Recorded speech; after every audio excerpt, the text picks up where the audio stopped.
At 63, I had just scattered my wife's ashes into the cold Atlantic when my phone suddenly buzzed. Her name appeared on the screen. My hands froze. Open the family album. Don't let our son see it. The message came 3 days after her funeral. My wife was gone, yet somehow she was still trying to warn me. That night I opened the old album she had protected for decades. Hidden inside was not just photographs, but a secret about our family she had died protecting. What I found made me question everything I believed about my family. Before we begin, drop a quick comment. Have you ever had someone you trusted completely surprise you with something you never saw coming, just yes or no? Your perspective might be what someone else needs today. Quick note. Some details are fictionalized to emphasize the lesson. What matters most is the message I hope stays with you. At 63, I stood beside my wife's casket in the coastal wind, still believing my son was the finest thing I'd ever helped build. Opal Finch, my wife of 48 years, lay in that dark wood casket, having taken her secrets to a grave I didn't yet understand. The October wind off the Atlantic cut through St. Brendan's stone church like it had for 200 years, whistling through the gaps in the stained glass windows that no one ever seemed to fix. I held her gold pocket watch in my palm, the one she'd carried every day since we married, feeling its weight like an anchor. Remy Finch, 41, stood beside me in a tailored navy suit that cost more than my truck, his hand resting on my shoulder in what everyone would call comfort. His other hand stayed hidden beneath his overcoat, and I felt him shift his weight every 30 seconds, like a man with somewhere else to be. He checked his luxury watch even as the minister spoke about eternal rest. "She's at peace now, Dad," he whispered, leaning close enough that I could smell his expensive cologne. "She wouldn't want you standing here in the cold." I nodded because that's what you do when your son offers comfort at your wife's funeral. I didn't see his hidden hand typing beneath the coat. Didn't see the screen glow faintly against the dark fabric. Didn't see the message he sent while his thumb traced circles on my shoulder. It's done. Mildred Ramsey, 78 and silver-haired, watched my son from the third pew with eyes that cut like surgical steel. I'd known Mildred for 30 years through the Harbor Watch Business Association, but I'd never seen her look at anyone the way she looked at Remy that morning.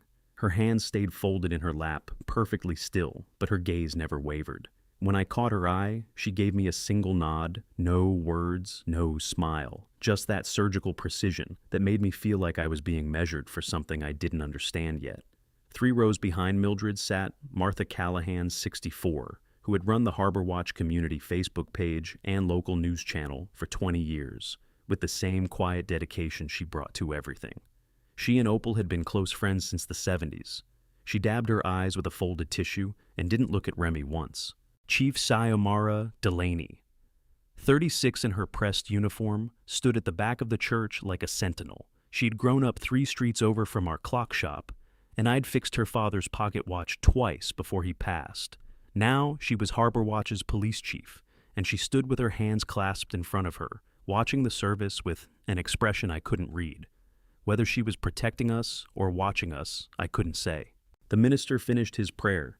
People filed past the casket, touching the polished wood, whispering condolences I didn't hear. Remy shook hands, accepted hugs, performed grief like a man who'd studied the choreography. I stood there thinking, 48 years. How do you let go of 48 years in a single morning? You think you know your own son.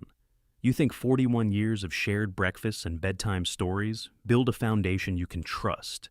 You think the boy who learned to tie his shoes at your workbench, who asked you to explain how every gear in a watch connects to every other gear, who called you every Sunday. Without fail, you think that boy grew into a man whose heart you can read like a familiar timepiece.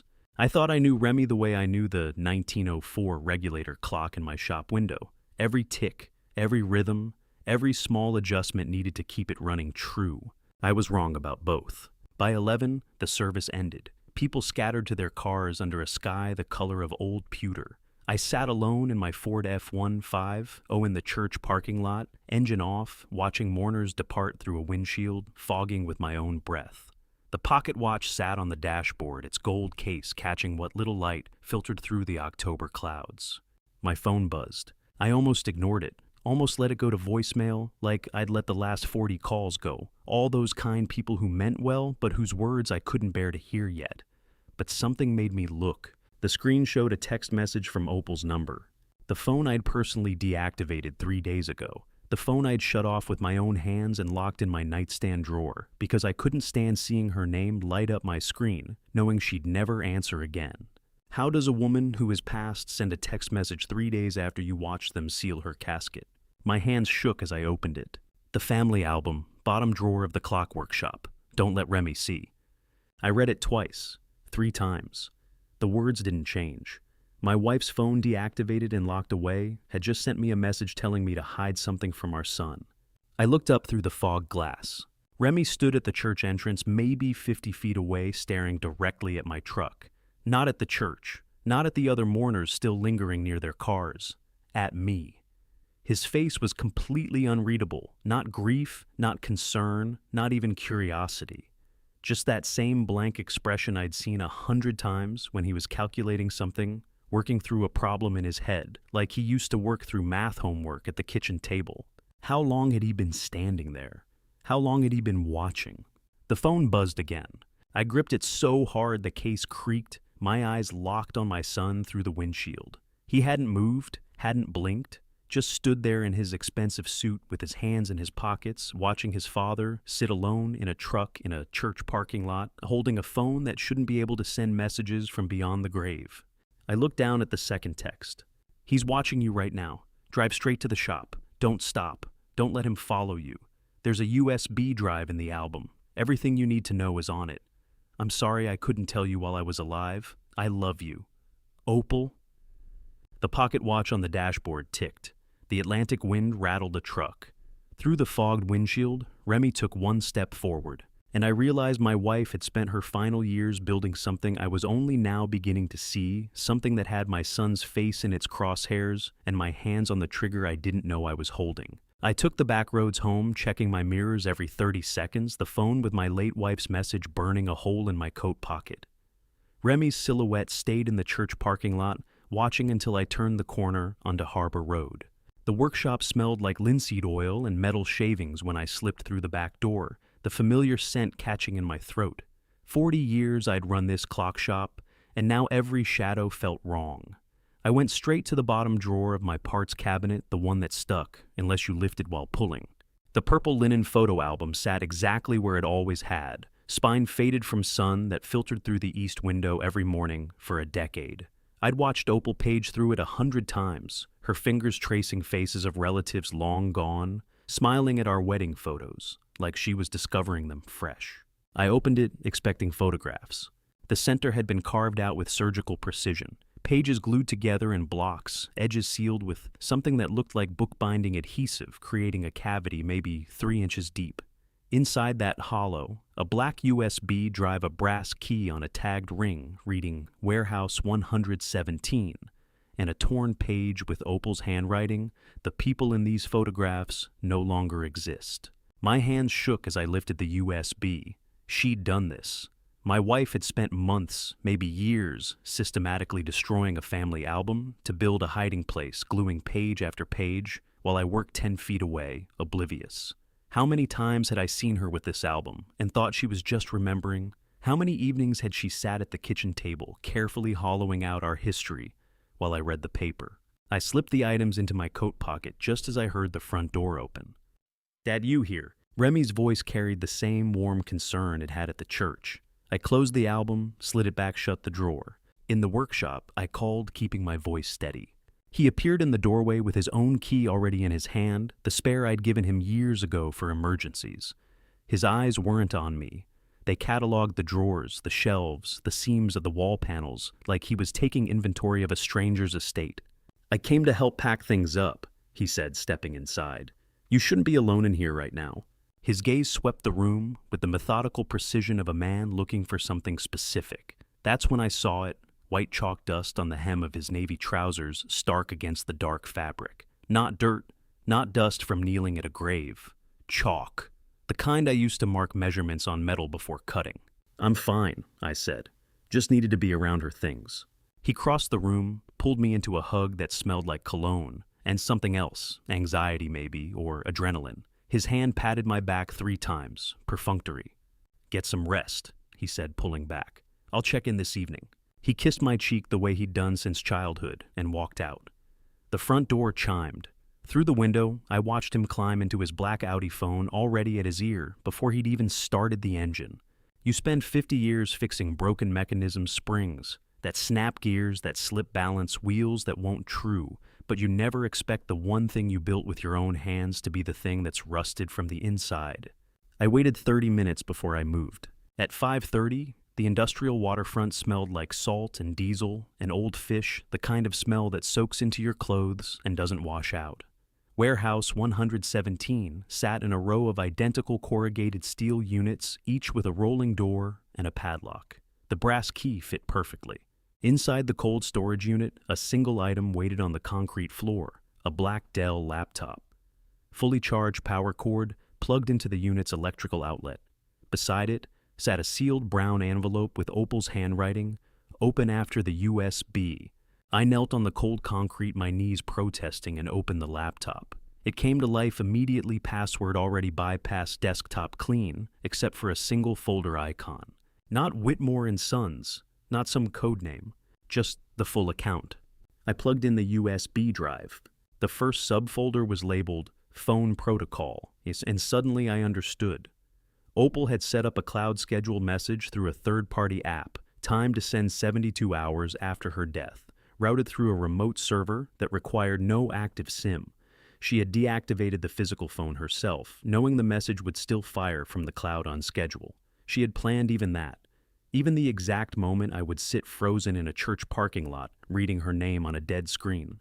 A directory tree bloomed across the screen, folders nested inside, folders each labeled with dates, names, amounts, client files, transaction records, scanned documents, and at the top, a video file time-stamped 3 weeks before Opal's stroke. Start here. The laptop hummed in the freezing warehouse like a heartbeat she'd left behind, timed to fire only when her own had stopped. I clicked the video. Opal appeared on screen sitting in our home study in the green sweater I'd given her for our 30th anniversary. The lighting was soft, late afternoon sun through the window behind her. Her face carried a weariness I recognized now, but had misread then as illness. It wasn't sickness. It was the exhaustion of someone carrying a secret so heavy it bent their spine. "Leland," she said, looking directly into the camera with those brown eyes I'd loved for 48 years. "My love. If you're watching this, it means the mechanism worked. It means our neighbors are safe." She folded her hands in her lap, the same gesture she used when explaining something difficult. "I'm so sorry I couldn't tell you while I was alive. I'm sorry I had to lie to you these last 2 years. But if I'd told you what I found, you would have confronted him, and he would have buried everything deeper, or worse." My chest tightened. "Start with the folder called Twist 1, she continued. "I need you to see what our son has been doing before I can explain why I had to build this alone. I need you to understand the scope before I tell you how deep it goes." She smiled then, sad and small. "I love you, Leland. I'm sorry I carried this without you, but you're the only person I trust to finish it." The video froze on a static frame, her eyes looking directly through the screen into mine. The folder labeled Twist 1 glowed in the directory tree waiting. My hand hovered over the trackpad knowing that whatever I was about to see would rewrite 41 years of believing I knew my own son. I clicked the folder labeled Twist 1, and the Excel spreadsheet that opened made absolutely no sense at all. 23 rows, 23 names I recognized from the hardware store, the post office, the Sunday farmers market. Helen Parker, who'd lived in the same Harbor View cottage since 1967. Thomas Warren, who still walked his golden retriever past my shop every morning at 7. Margaret O'Sullivan, whose grandson had fixed my truck last winter. Every single one of them had an investment account managed by Remy. I scrolled right, reading the transaction history column by column, monthly deposits, quarterly dividends, annual summaries. Helen Parker's account showed $280,000 with an 8.4% return last quarter. Thomas Warren, $220,000, growing at 9%. Margaret O'Sullivan, $310,000, 12% returns. Every account showed profits, consistent steady growth, not a single cent stolen. I stared at the numbers until they blurred. This wasn't fraud. This was portfolio management. This was my son doing exactly what I'd always believed he did, helping our neighbors build secure retirements. Every client was in the black. Every investment showed healthy returns. "What are you showing me, Opal?" I whispered to the empty warehouse. Remy has been making these people rich. I scrolled to the bottom, looking for the trap I knew had to be there, but the summary cell showed total assets under management $6.2 million. Total client profits over 3 years, $740,000. Average annual return, 11.3%. These weren't victims. These were success stories. Relief flooded through me for exactly 14 seconds. Then Opal's video auto-resumed on the screen, her face appearing in a small window at the corner of the spreadsheet. "I know what you're thinking, my love," she said, and her expression held no relief at all, just that same bone-deep weariness. "You're thinking I made a mistake. You're thinking our son is innocent." She folded her hands, and I could see them trembling slightly. "Keep reading," she said. "Open twist 2. The folder icon glowed at the bottom of the screen. My hand didn't want to move. Didn't want to take away this one moment of hope that maybe I'd misunderstood. Maybe Remy was exactly who I'd always believed him to be. I clicked twist 2. An audio file opened, and Opal's voice filled the warehouse, echoing off concrete and corrugated steel. "The interest payments aren't profits," she said, calm and methodical, like she was reading a grocery list. "They're bait. Every cent the Remy paid out to our neighbors, all $740,000, he borrowed from Marsden Sinclair's offshore credit line at 24% annual interest." My breath stopped. "The total borrowed amount is $15 million, she continued.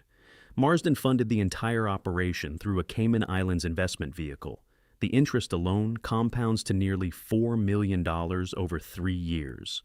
I stood so fast the folding chair clattered against the concrete. The 12-page trust investment agreements that Remy had each client sign, the ones explaining how their profits worked, contain a clause on page 9, paragraph 4, subsection C. It makes them principal trustees of the underlying fund. That's a legal term, Edgar. It means when the fund defaults, they're not investors. They're guarantors. How do you process that? Your son didn't just rob your neighbors. He fed them just enough to make them trust the hook before he buried it in their hearts. The dummy LLC that holds all the debt is called Harbor Watch Coastal Residences. Opal's voice continued relentless. It's registered in Delaware with Remy and Marsden as managing directors. On November the first 30 days from when you're hearing this, they file Chapter 7 bankruptcy. The fund collapses. The debt transfers to the principal trustees. I couldn't breathe. Couldn't think past the numbers screaming in my head.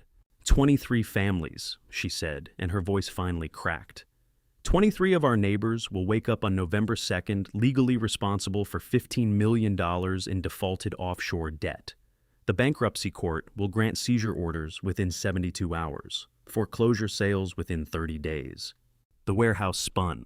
Marsden Sinclair's development company gets first right of refusal on all foreclosed coastal properties. He'll buy every single parcel for 10 cents on the dollar. Helen Parker's Harbor Cottage, Thomas Warren's family land, Margaret O'Sullivan's 3 acres overlooking the bay, all of it. Prime coastal real estate that's been in these families for generations, sold at auction for fractions of market value because the owners will be drowning in debt they never knew they carried. I grabbed the laptop, fingers shaking so hard I nearly dropped it. "Is when Remy," Opal said, her voice steady again, surgical, receives a 15% finder's fee on the acquisitions, $2.1 million for delivering his own community to slaughter.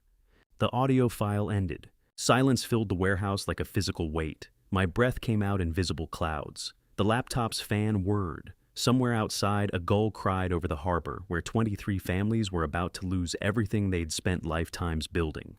30 days, 1 month. And my son had engineered it all with the precision of a watchmaker building a time bomb. I opened the 3rd folder with hands that no longer felt like mine. High-resolution scans filled the screen. Legal documents, each one bearing official seals and notary stamps. Power of attorney. Co-guarantor agreement. Deed transfer authorization. Investment partnership letter. Every single one signed by me. My signature perfect down to the slight leftward hook on the capital L, the way the tail of the D always dropped below the line. Documents dated from 2 years ago, the exact week I'd been under anesthesia for emergency gallbladder surgery.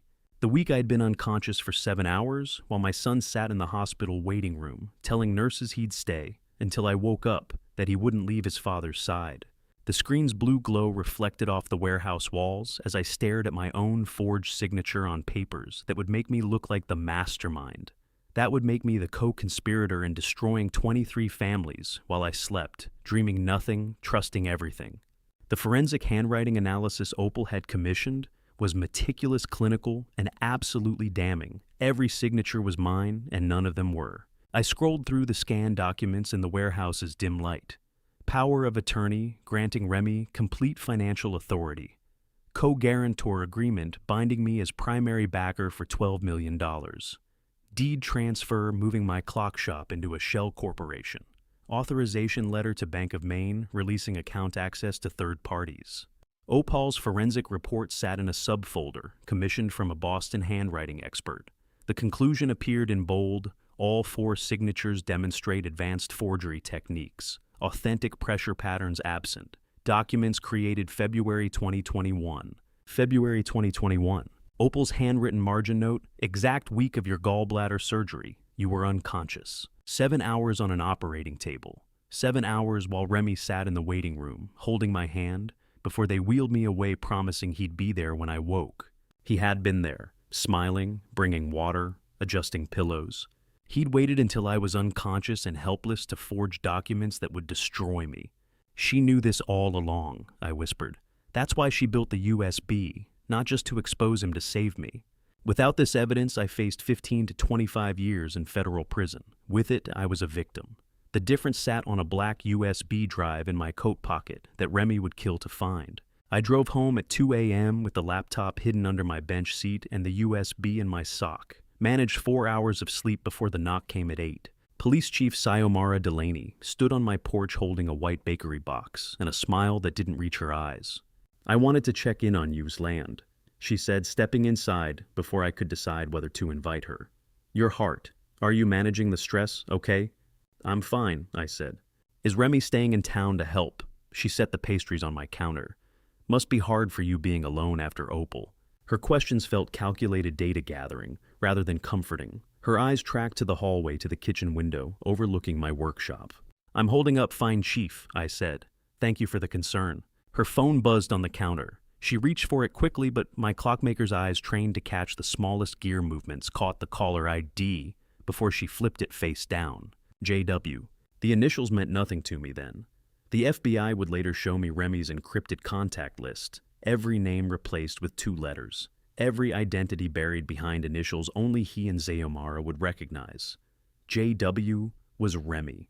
It had always been Remy. She smiled, tucked the phone away, and stood. If you need anything, she said, heading for the door.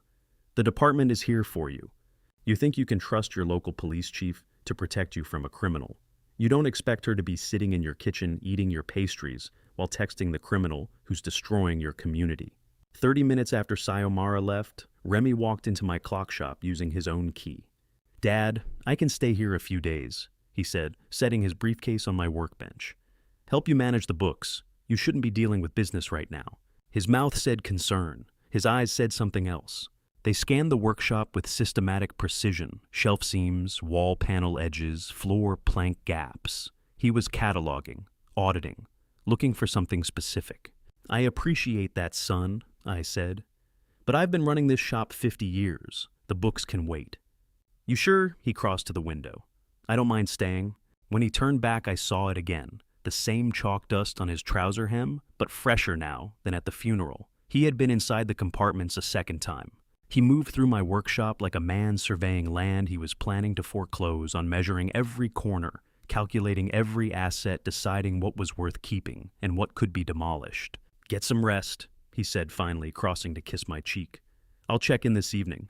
His lips were cold. I stood very still after he left, listening to 200 clocks tick in synchronized chorus, staring at the faint white chalk residue his shoes had tracked across my floor.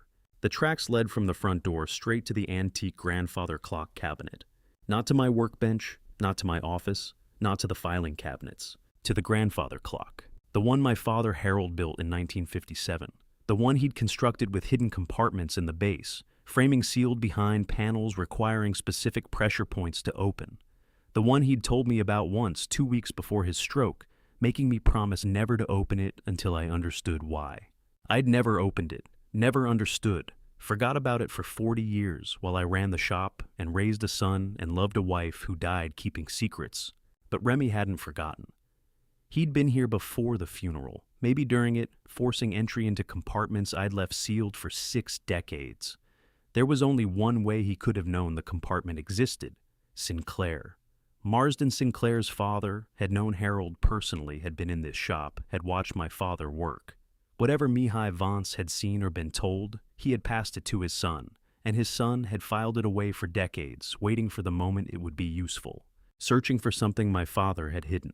Something Remy was hunting with the same cold precision he'd used to hunt our neighbors, forge my signature, while I lay unconscious and coordinate with the police chief who was supposed to protect us. I knelt at the grandfather clock's base, running my fingers along carved oak panels, feeling for the pressure points my father had shown me once so long ago. The first panel clicked open. White chalk dust covered the inside edges. Fresh, recent. Remy had been here. But whatever my father had hidden, whatever Remy had been searching for, was still there, waiting in the dark. Inside the grandfather clock's hidden compartment beneath fresh chalk dust, I found nothing but empty space where something had once been. Whatever Harold had hidden there, it was gone, either taken by Remy or removed by my father decades ago, for reasons I'd never know. I closed the panel and left the mystery sealed. I drove to Mildred Ramsey's house on nothing but the memory of her eyes at the funeral, the way she'd watched my son, like a woman cataloging evidence for a case she'd been building in silence. Her Victorian home on Harborview Street sat 3 blocks from the water, painted dove gray with white trim and flower boxes that still held October mums, despite the coastal wind. She answered the door before I finished climbing the porch steps like she'd been watching through lace curtains. "I've been waiting for you to come, Leland," she said, stepping aside to let me in. "Opal said you would eventually. She said you'd know who to trust when the time came."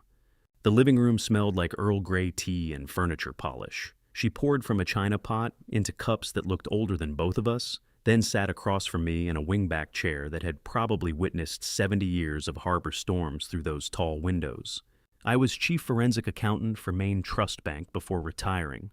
She said, her voice steady and clinical. 13 years retired now. I spent 32 years tracking money that people tried very hard to hide.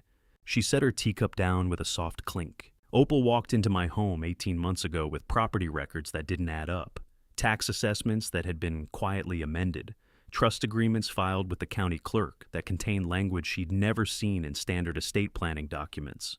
I set down my own cup before my shaking hands spilled it. "She asked me to audit the contracts," Mildred continued. "Not officially, I have no legal standing anymore, but she needed someone who understood complex financial instruments, someone who could read 12 pages of legal language and find the trap hidden in paragraph 4, subsection C. She stood cross to an antique secretary desk and opened a hidden panel I wouldn't have known existed. Inside sat a wall safe. She spun the combination from memory and pulled out a thick manila envelope. 23 contracts, she said, sliding it across the coffee table. Every name on them a neighbor of ours. I spent over a year documenting every fraudulent clause, every liability transfer, every trap your son buried in language designed to look like standard investment agreements. I sat in her Victorian parlor drinking tea from porcelain cups, older than Remy, realizing my wife had spent her final year building an army I didn't know existed, one retired accountant at a time. "Why didn't you go to the police?" I asked. "With what standing?" She folded her hands in her lap. "I'm a retired accountant with no official capacity. The victims don't even know they're victims yet. They think they're making money. But you, Leland, you're different. Your signature was forged. You're the primary identity theft victim. You have federal standing to file a criminal complaint before a magistrate." She leaned forward. "Opal said to give these to you when the time came to finish what she started," she said. "That time is now. You have 27 days before those foreclosure mechanisms trigger. 27 days to stop what's coming." I left her house at 4 in the afternoon, with the manila envelope and a clarity I hadn't felt since before Opal died. Drove home, didn't sleep, sat at my kitchen table running calculations until the sun came up. At 7:30 on day 3, I idled my Ford F-150 outside Harbor Watch Police Station, staring through sea fog at institutional yellow lights glowing inside the brick building. My breath fogged the windshield. The USB drive sat in my coat pocket like a loaded weapon. The calculations were precise. I'd seen JW on Xiomara's phone, so she was compromised. The closest FBI field office was Portland, 2 hours away, with no direct contact information. I had the USB 23 contracts from Mildred and exactly 27 days before the foreclosure mechanisms would execute automatically. I needed a law enforcement official to physically take the USB to establish an official locked record. Needed to make a direct line to federal authorities while documenting everything in a way that couldn't be erased. Opal's video had been explicit. The USB possessed an internal self-defense protocol. The police station looked like every small-town brick building that's supposed to represent safety and order, until you realize the chief inside has been texting your criminal son while sitting in your kitchen eating pastries she brought to earn your trust. But I wasn't walking in there blind. Wasn't walking in there trusting Xiomara to do the right thing or hoping she'd magically become honest when confronted with evidence. I was walking in there because Opal had built this USB for exactly this scenario, had recorded her video knowing I'd eventually be sitting in a truck outside a corrupted police station, trying to decide whether to trust a system that had already failed. She didn't leave me a weapon and expect me to be afraid to use it, I whispered to the fogged windshield. She left me a weapon and expected me to walk into the room and let it do its job. I gripped the USB through my coat pocket. 27 days. Xiomara is compromised, but Opal built this trigger for exactly this moment. I'd repaired clocks for 50 years. I knew the difference between a mechanism that was broken and one that was waiting to be triggered. I knew how to recognize a trap that had been designed not to catch you, but to catch the person who thought they were catching you. I cut the engine, slipped the USB deep into my coat, and walked firmly across the parking lot toward the heavy glass doors. I wasn't walking in there out of naive trust. I was walking in there as an active chess player executing Opal's blueprint, fully aware I was entering a trap, but counting on the trap to spring in the opposite direction from what my son expected. I pushed through the door into the institutional warmth of the station, the USB drive a cold weight in my coat pocket, knowing that in the next 15 minutes, either Opal's mechanism would fire exactly as she'd designed it, or I'd just handed my son the only weapon I had left. Xiomara looked up from her desk, and the smile she gave me was the kind people wear when they think they've already won. The conference room door locked from the outside, with a deadbolt click so final it could have been a casket sealing shut. Xiomara had been professional right up until that moment.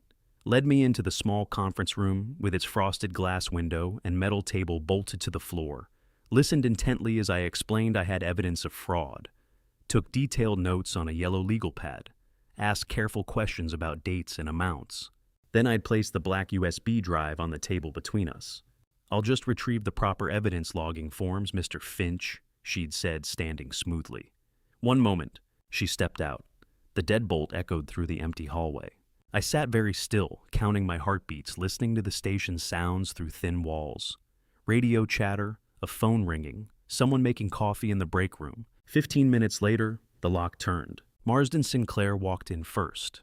58 and polished as his yacht's teak deck, he moved into that conference room like a man who owned the building, never acknowledging that my father had saved his father's life 40 years before he tried to destroy mine. Behind him came Quentin Webb, 54, in a slate gray suit, worth more than most cars, carrying his leather briefcase like a weapon he'd practiced wielding in 100 corporate war rooms, just like this one. Webb was Sinclair's personal attorney, and I would learn later already retained by Remy as criminal defense counsel the moment the livestream went public. Then Remy stepped through the door. Our eyes met for exactly 2 seconds. His face showed nothing. Not guilt, not anger, not even curiosity.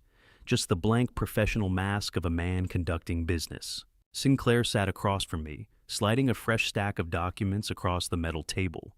The paper made a whisper-soft sound that filled the small room.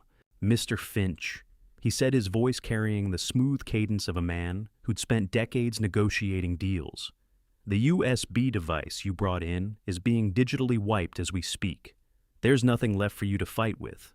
The alternative is a multi-million-dollar fraud indictment bearing your signature. Your son has been exceptionally thorough." Webb opened his briefcase, extracted a pen, set it precisely parallel to the document stack. "Asset transfer documents," Sinclair continued. "Sign them, the clock shop, your retirement accounts, the small property holdings. Everything transfers to a trust that will manage your affairs while you adjust to recent events. This ends quietly. You live out your remaining years without criminal prosecution. Remy slid the pen toward me, across the cold metal table, the same motion he'd used 1,000 times as a child, asking me to sign permission slips for field trips and summer camps. This time, he was asking me to sign away my freedom. "I'm not signing anything," I said, keeping my voice steady. "And neither is the USB." Sinclair's smile didn't reach his eyes. "The USB is being erased, Mr. Finch. Chief Delaney is executing a standard digital wipe at the main terminal as we speak. Whatever your late wife compiled, it's being reduced to random zeros and He stopped. Through the frosted glass, I could see Xiomara at the main tech terminal, the USB plugged into the left port. Her hand moved across the keyboard. The monitor, visible through the glass, flashed black for 3 seconds. Then bold white text filled the screen large enough to read even through the frosted barrier. Evidence protocol activated. Xiomara leaned closer to the screen, her body language shifting from confident to confused to alarmed in the span of a heartbeat.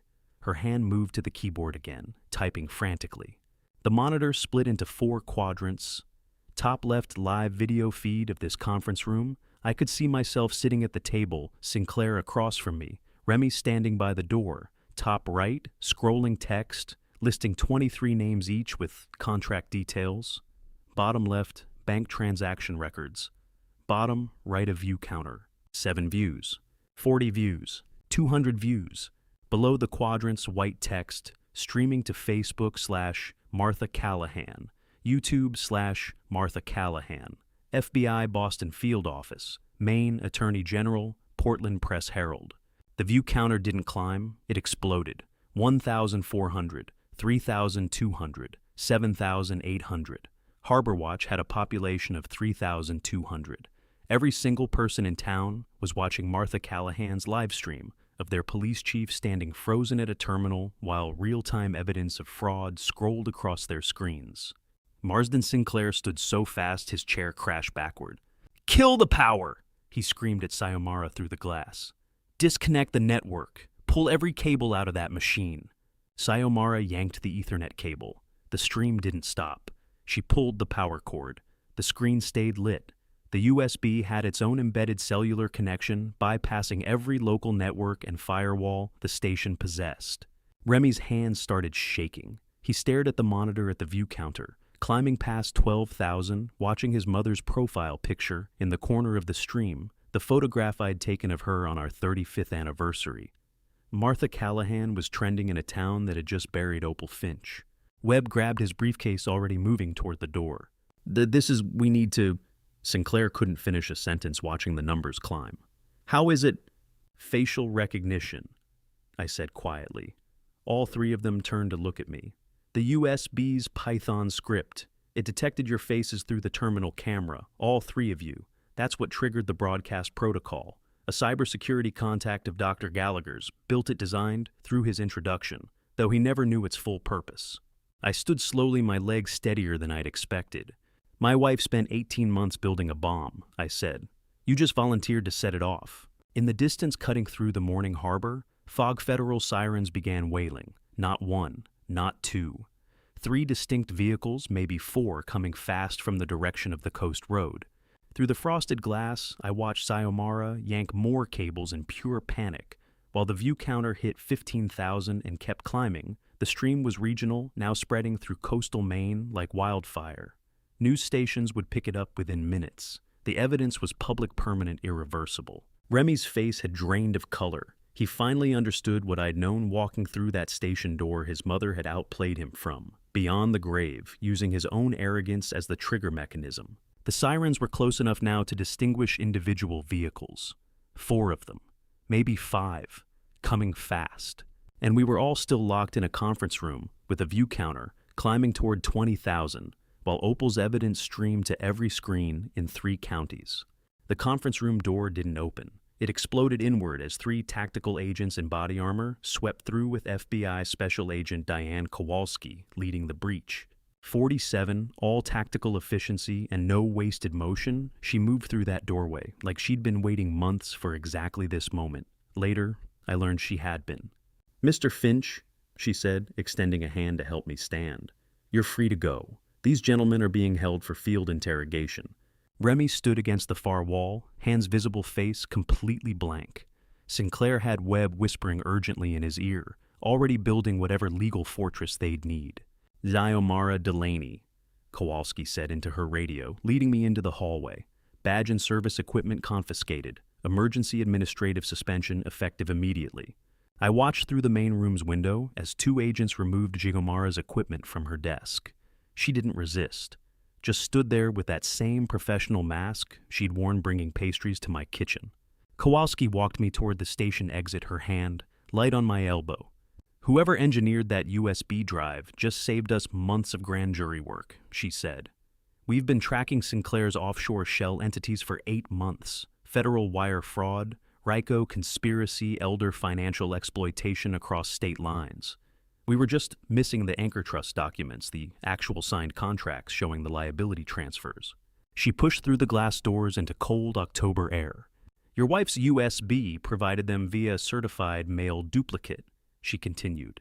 That's pristine chain of custody. Every document tagged with creation metadata, forensic hash verification, the works. This wasn't amateur hour, Mr. Finch. Someone knew exactly what they were building. Where is my son? I asked. Kowalski's expression shifted. We are confirming his location now, she said, turning back toward the parking lot. Then into her radio. Sedan registered to Remy Finch is missing from backlot. Black Audi main plates. All units consider subject flight risk. Repeat flight risk. You think the hardest moment is watching federal agents handcuff your son. You're wrong. The hardest moment is when they tell you he's already gone, and you realize you have to be the one to find him before he does something irreversible. Sinclair keeps his yacht at the old industrial pier, I said. If Remy's running, that's where he'll go. Kowalski's eyes sharpened. She reached for her radio again, already coordinating tactical units for harbor perimeter.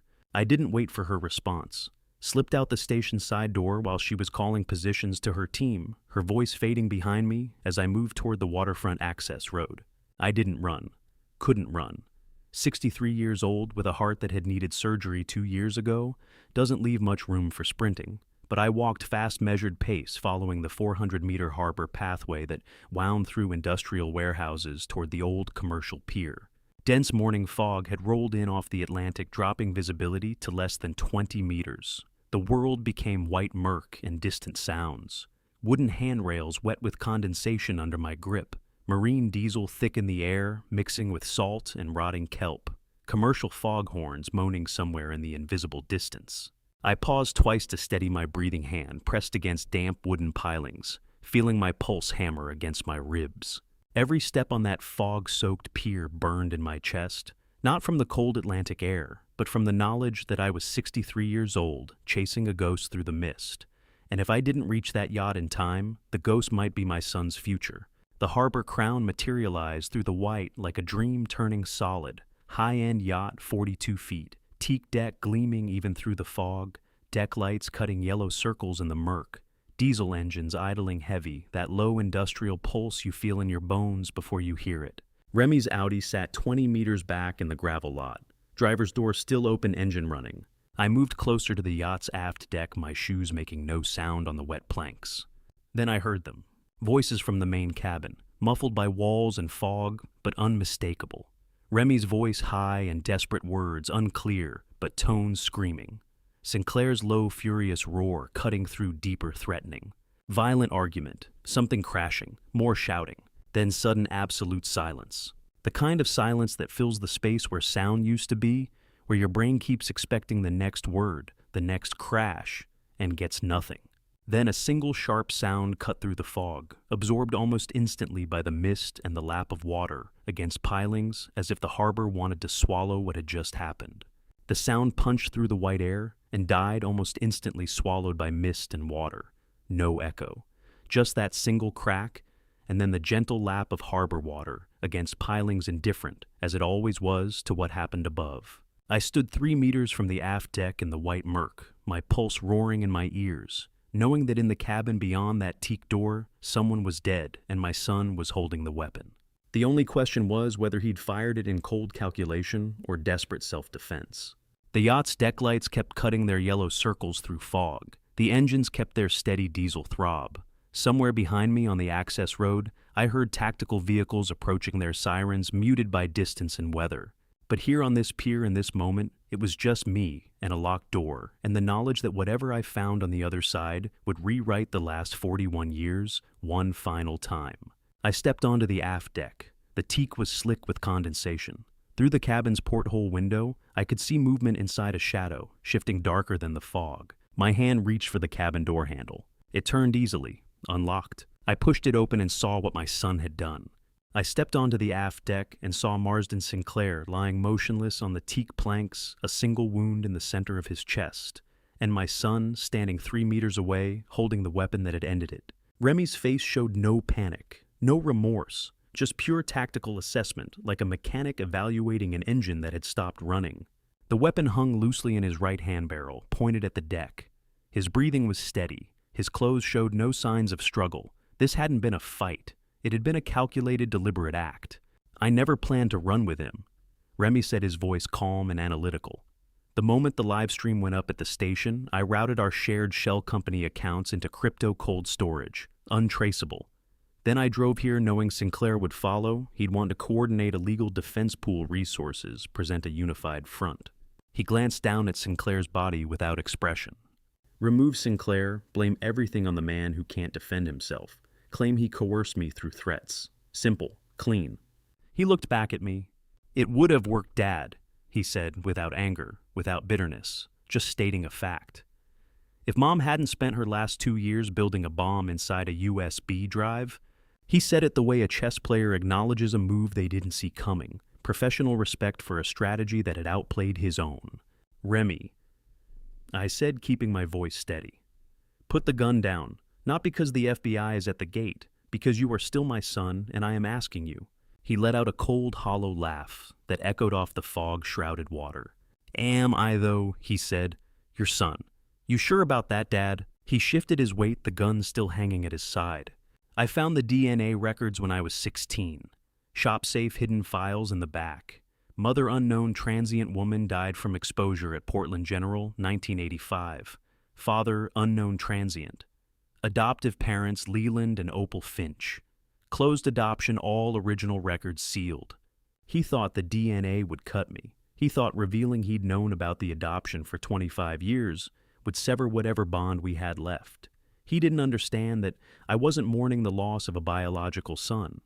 I was mourning the 41 years I'd spent raising a stranger who'd been performing humanity the entire time. Blood doesn't make you my son, Remy. I said, my voice steady and clear. 41 years of life did, and you chose to waste every single one of them. His expression didn't change. Whatever reaction he'd been hoping for, he didn't get it. Tactical lights cut through the fog from the pier, pinning us both in blinding white beams. FBI spotlights turning the yacht into a stage. Remy Finch. Kowalski's voice amplified through megaphone. Drop the weapon hands where we can see them. Wanda downed. Etat speldes. I watched him run calculations in his head. Mathematical variables clicking into place. Armed resistance guaranteed the maximum federal sentence with no path forward. Cooperation bought the possibility of parole before 70. He lowered the weapon slowly, placed it carefully on the teak deck, and turned his back to look at the open water beyond the harbor mouth. He surrendered based entirely on logical calculation, not remorse. Tactical agents swarmed the deck in seconds. Remy's hands went behind his back without resistance. The handcuffs closed around his wrists with a sound like a clock mechanism locking into place, final, mechanical, irreversible. And I realized my wife had spent her last 2 years building this exact moment gear by gear, knowing I'd have to be the one standing here to witness it. Kowalski read the Miranda warning in full on the commercial pier, while early morning sun started burning through the fog. Formal charges entered into federal record felony murder in the first degree under Maine law, class a crime, unlawful death, occurring during commission of felony fraud. 23 counts, federal wire, fraud. 4 counts, forgery, RICO conspiracy. Back at the station, Zyomara was being arrested simultaneously. Accessory to fraud, abuse of official capacity, obstruction of justice. Marshals led Remy toward an armored SUV. He paused, locked his gaze on mine one final time. That same blank mask. Said nothing. Stepped into the vehicle. Beyond the security tape, 60 or 70 townspeople stood motionless. They had watched Martha Callahan's viral live stream, watched their police chief stand frozen at a terminal, watched evidence scroll past documenting how their trust had been weaponized against them. Helen Gidley, 74, a widow whose husband had built their coastal cottage with his own hands 40 years ago, approached with trembling hands and eyes that had watched the stream reveal everything she'd trusted the Finch name to protect. "It's a Leland," she said, her voice shaking. "Did we lose our homes? Did that boy take everything from us?" I looked directly at her. "Not if I can help it," I said. "I promise you, Helen, not if I can help it." But even as I said it, I knew the truth. The criminal case was won. Remy would spend decades in federal prison. Sinclair was dead. Xiomara would lose her badge and likely see prison time herself. But the 23 trust agreements were still active legal instruments, still ticking toward foreclosure, still carrying that automated execution date built into their digital infrastructure. Arresting my son didn't automatically void the contracts. The family still had less than a month before those foreclosure mechanisms would trigger, regardless of who was in handcuffs. The crowd parted silently as the federal SUV carrying my son disappeared down Harbor Road toward the county jail. I stood on that cold pier surrounded by 60 neighbors whose homes were still counting down to seizure. Kowalski approached, her face grim. "Mr. Finch," she said quietly, "the trust agreements are still active. We need to talk." She gestured toward the crowd. "The criminal case is won," she said, "but the civil war to save their homes is just beginning." The morning after my son's arrest, I woke to 43 voicemails, none from Remy. 22 from neighbors asking if their homes were safe. 14 from reporters wanting statements. 7 from lawyers offering representation I didn't need. 0 from the county jail. Kowalski called at 7, asking me to meet her at the Portland FBI field office. I drove north through October fog that turned the coastal road into gray nothing, trying not to think about where Remy had spent the night. She met me in a conference room with coffee that tasted like it had been burning since yesterday, and a legal briefing that felt the same way. Remy's being held without bail at Cumberland County Jail. She said, sliding a folder across the table. Arraignment within 48 hours. He'll plead not guilty through counsel. Sinclair's commercial real estate holdings are frozen under federal asset seizure. Xiomara entered preliminary plea negotiations. Full disclosure for partial immunity. Likely 18 months house arrest, permanent badge loss. I nodded, trying to absorb information that should have felt like victory but didn't. "The criminal case is solid," Kowalski continued. "Felony murder charge, 23 counts, wire fraud, forgery, RICO conspiracy. With the USB evidence and live stream documentation, prosecution has everything they need." She paused and I knew what was coming before she said it. "But the trust agreements are still legally enforceable," she said. "Federal charges target the corruption, the fraud, the forgery, the conspiracy. They don't automatically void civil contracts. Those are separate instruments under state jurisdiction." I set down my coffee before I spilled it. "The automated foreclosure processes are coded into the trust documentation," she said. "Day 90 of delinquency is November 3rd, 27 days from now. If those agreements aren't frozen by a state court judge before that date, the title transfers execute regardless of who's in custody." The fog outside the window looked solid enough to walk on. "You're saying we won the criminal case but lost the Civil War," I said. "I'm saying you have to fight them separately," she replied. "And you're running out of time." I drove back to Harbor Watch with my hands gripping the wheel hard enough to ache, pulled into the clock shop lot to find Mildred's car already there. She was sitting at my workbench with her phone and a yellow legal pad covered in notes. "I called Vivian Hale," she said, without preamble. "Portland's top civil litigation attorney. She specializes in fraudulent conveyance cases. I've known her for 20 years. She's expensive, aggressive, and exactly what we need." She slid the legal pad toward me. "Her retainer is $18,500, Mildred said. "I've already organized a pooled community fund. We have $21,000 pledged. She can see us this afternoon." Vivian Hale's office smelled like old money and new leather law books from her father's practice chairs from this year's budget. Through 12-foot windows on the 12th floor of a converted textile mill, October light turned the Four Rivers silver. She poured coffee from a French press into cups that cost more than my weekly grocery bill. 62, with a silver bob and a navy suit that probably cost what I paid in property tax. She looked at the documents Mildred had brought and smiled like a shark recognizing dinner.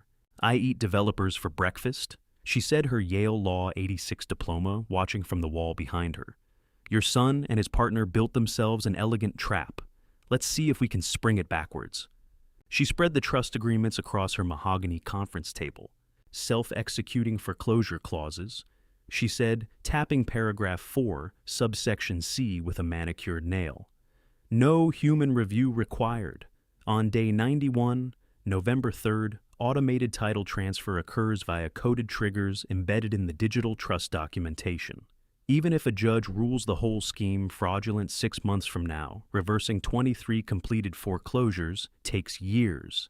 And if Sinclair's estate sells those properties to third-party buyers before we can intervene, recovery becomes nearly impossible. She looked up at me. We need an emergency temporary restraining order from Maine Superior Court, she said. Freeze all 23 agreements pending fraud investigation. But emergency hearings require emergency filings, and the judicial calendar is backed up 3 weeks. We have one shot file by 5 p.m. this Friday to get an emergency slot. Miss that deadline, we're looking at regular scheduling that puts us past November 3rd. She pulled out a timeline on graph paper. Today is Tuesday, October 10th. We have 4 days to build an 847-page motion with 23 individual fraud exhibits, forensic accounting analysis, and legal arguments that will convince a superior court judge to grant extraordinary relief. Mildred opened her briefcase. And I have the forensic accounting, she said. Opal's complete audit trail. Every fraudulent transfer documented. Hale smiled. Then let's get to work. The next 4 days blurred into fluorescent-lit war room sessions that turned night into day. My hands cramped from highlighting contracts. Takeout containers stacked like a timeline marking hours that bled together. Mildred's audit spreadsheets covered one entire wall of Hale's conference room. Yet my phone buzzed on day 2. Kowalski. Arraignment tomorrow, 9 a.m., he pled not guilty. I set it face down and kept reading. Hale's paralegal printed exhibits until the copier overheated. We cross-referenced trust clauses against Maine's statute, built causation chains showing how each signature was forged during my surgical anesthesia, documented Opal's investigation timeline, proving she'd discovered the fraud 18 months before her death. At 4:47 p.m. on Friday, October 13th, Hale's paralegal loaded the 847-page motion into a wheeled cart and sprinted 6 blocks to Cumberland County Superior Court. Hale and I watched from her office window as the paralegal disappeared around the corner toward the courthouse. And my phone buzzed at 4:53. As filed, the paralegal texted, "Clerk stamp 4:53 p.m., 7 minutes to spare." Hale poured us both whiskey from a crystal decanter. "Now we wait," she said. Judge reviews the emergency motion, decides whether to grant a hearing. If yes, we get our day in court. If no, 23 families lose everything in 27 days. Through the window, the Fore River caught the late afternoon sun, indifferent to deadlines and desperate filings and families waiting to learn if their homes would survive the month. 7 minutes to spare, and everything riding on a judge we hadn't met, deciding whether our emergency was urgent enough to disrupt the calendar. The judge granted the emergency hearing for Monday morning, 3 days after we filed. The bailiff called my name, and I walked past 23 families who'd mortgaged their futures on my ability to tell the truth. Helen Gidley sat in the front row, hands folded in her lap like she was praying. Thomas Warren stood against the back wall because all the seats were taken. Every face I'd known for decades watching me walk to the witness stand in Maine Superior Court. Judge Margaret Collins, 61, and appointed in 2015, with a reputation for reading every exhibit personally, looked down from the bench with eyes that had seen 1,000 fraud cases and weren't impressed by anyone's story until the evidence backed it up. Vivian Hale led me through the timeline with surgical precision, the hospitalization, the gallbladder surgery, 7 hours under anesthesia, the documents bearing my signature dated to that exact week. Quentin Webb, 58, in a Brooks Brothers suit that screamed Boston money, rose for cross-examination with a smile that didn't reach his eyes. His accent carried that particular condescension that comes from Ivy League law schools and corner offices. "Mr. Finch," he said, adjusting his glasses. "You're 63 years old, correct?" "Yes." And you underwent major surgery 2 years ago. Significant trauma, medications, recovery period. Gallbladder removal, I said. Standard procedure. At 63, recovering from surgery, isn't it possible you simply misunderstood what you found? He gestured to the evidence table. These are complex financial instruments, trust agreements, offshore accounting. Perhaps you saw signatures and assumed, I can tell a counterfeit Swiss movement from genuine by sound alone, I said, keeping my voice steady. Spent 50 years listening to the difference between authentic mechanisms and forgeries. My signature is no different. I know what I wrote and what I didn't. Webb opened his mouth to continue, but Judge Collins raised a hand. I've read the forensic handwriting analysis, she said. Boston expert. $1,800 report. Mr. Finch's testimony is corroborated by professional documentation. Move on, counselor.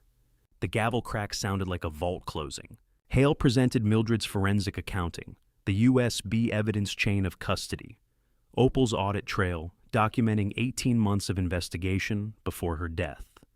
Every fraudulent clause highlighted in the trust agreements, every liability transfer exposed. Webb argued that freezing the foreclosures would damage Sinclair's estate creditors, that the emergency motion was premature, that civil remedies existed without court intervention. Judge Collins listened to both sides for 4 hours. Then she spoke. Emergency temporary restraining order granted, she said. All foreclosure proceedings against the 23 plaintiff families are hereby stayed for 90 days, pending full fraud investigation. Sinclair estate assets remain frozen. This court will reconvene for permanent injunction hearing December 15th. The gavel came down again. 90 days, 3 months. The automated system that would have executed in 27 days was frozen solid. Before I tell you what Xiomara's FBI confession revealed about Remy's 3-year game, are you still here? Comment A, if you think he planned this scapegoat from day one, or B, if he improvised when things went wrong, add one short reason why. Please note, what follows includes fictionalized details for emotional impact, but the core truth remains. I drove back to Harbor Watch in the Ford F-150 with the October sun setting over the harbor, trying to feel something that resembled victory. The families had their homes for another 90 days. The criminal case was proceeding. Remy sat in county jail awaiting trial. But something nagged at me. Something about Xiomara's role that didn't add up. Hale called me the next evening, while I sat in the truck overlooking Portland Harbor, watching fishing boats come in with their day's catch. Leland, she said, without preamble. I got the full FBI confession transcript from Xiomara's plea negotiation. You need to hear this. I put the phone on speaker and listened to her read. High school sweethearts, Hale said. Xiomara and Remy, 17 years old, Harbor High class of 1998. He left for college, dropped contact completely. She became a cop, worked her way up to chief over 23 years. Then, 3 years ago, Remy walks back into her life. Says he's coming home to help his aging parents. Promises they'll finally get that fresh start in Miami once he closes one last land acquisition deal. The sun turned the harbor water bronze.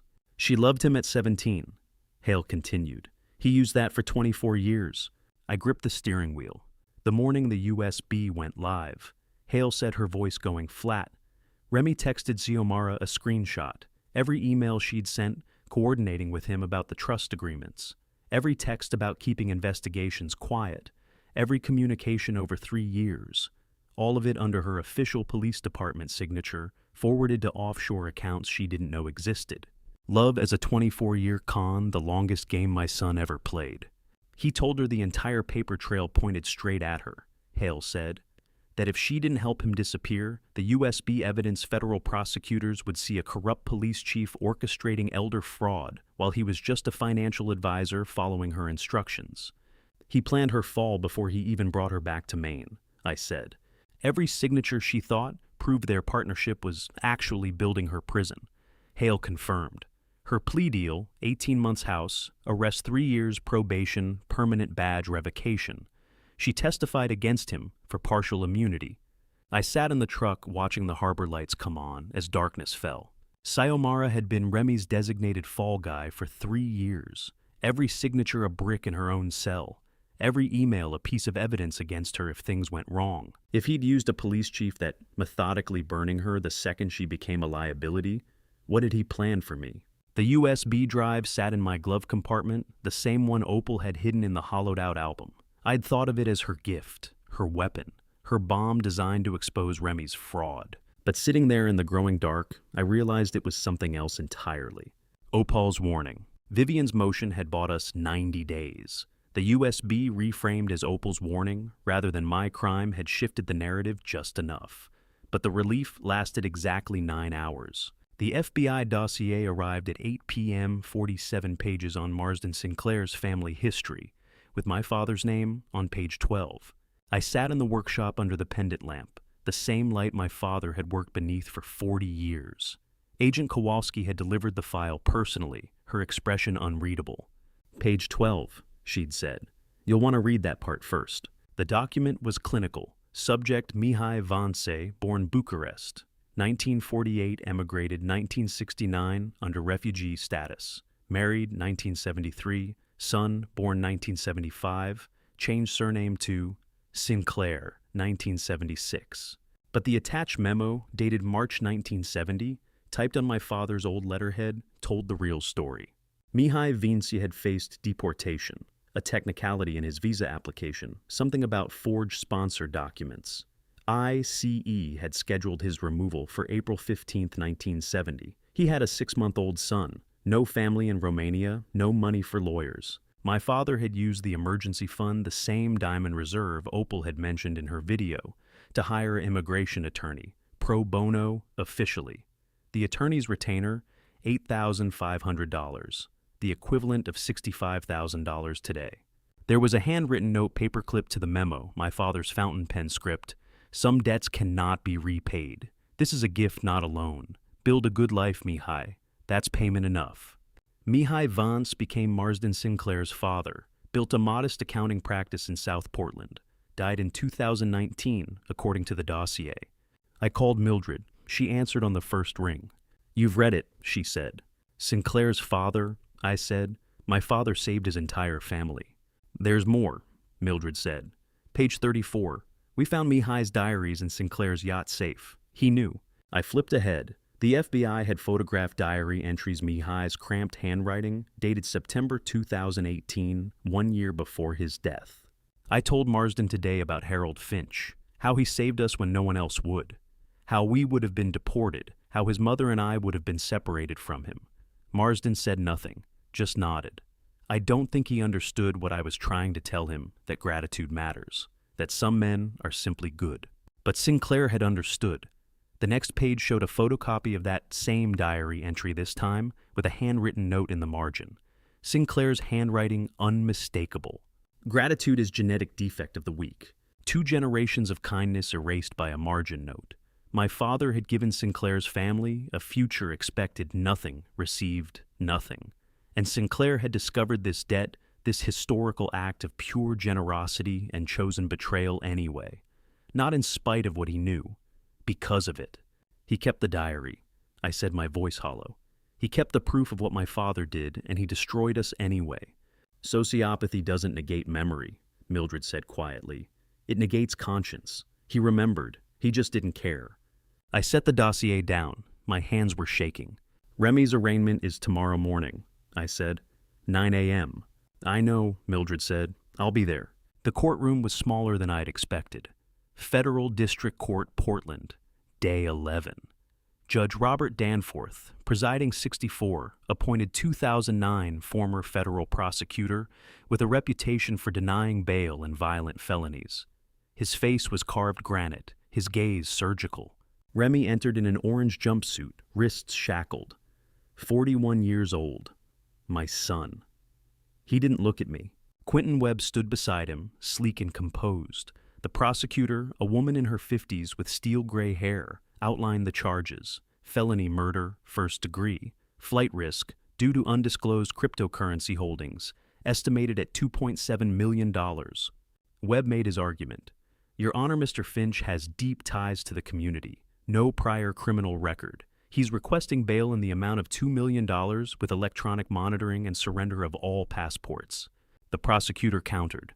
This is a capital offense, Your Honor. The defendant caused the death of an unarmed man on a private yacht. He has demonstrated sophisticated financial concealment access to liquid offshore assets and the technical capability to disappear. Under Main Rule 9A, he presents an unacceptable flight risk. Judge Danforth reviewed the file in silence. 30 seconds. A minute. Then he spoke. Bail is denied. The defendant is remanded to federal custody without bond pending trial. Next hearing is scheduled for December 3rd. Webb didn't flinch. Remy didn't react. But as the marshals moved to escort him out, Remy turned. For the first time since the yacht, he looked directly at me. His expression was completely blank. Not angry, not anguished, not defiant, just empty. I'd seen that look before on the faces of clients whose watches had stopped, whose heirloom clocks had ceased beyond repair. The moment they realized the mechanism was irretrievable, that no amount of skill or care could restore what had been lost. Except this time, I was the broken watch. And my son was the one deciding I wasn't worth fixing. The marshals led him through the side door. He didn't look back. Mildred touched my shoulder. We'll get him a psych eval. Webb's already filing for it. But I barely heard her. I kept replaying that stare, that void where recognition should have been. Sinclair had written that gratitude was a genetic defect. But what Remy had just shown me was worse. He'd looked at me, the man who'd raised him, taught him, loved him, and registered nothing. No hatred, no pain, no connection. The question wasn't whether he'd planned my destruction. It was whether he still considered me human enough to hate. The answer came the next morning in the chalk dust and silence. The chalk dust led to the false panel, behind the 1904 regulator. 3 taps, quarter turn, counterclockwise, and 46 years of family history opened in my hands. The compartment was narrow, lined with felt like a jeweler's tray. Inside a leather pouch, a folder of yellowed documents, and a sealed envelope marked in my father's handwriting, for Harold Jr. or Leland, when the questions come. I opened the pouch first. 17 uncut diamonds spilled onto my workbench, each the size of a thumbnail. Rough, pale, unremarkable to anyone who didn't know stones. But tucked beneath them were transaction receipts. Canadian Arctic Mines Limited, dated 1968 through 1972. Each diamond purchased legally logged with export permits tracked through customs. Not smuggled, not stolen, bought. The folder held a ledger. Refugee Assistance Fund, handwritten in my father's meticulous script. 37 names, dates, amounts disbursed, legal fees, travel costs, housing deposits.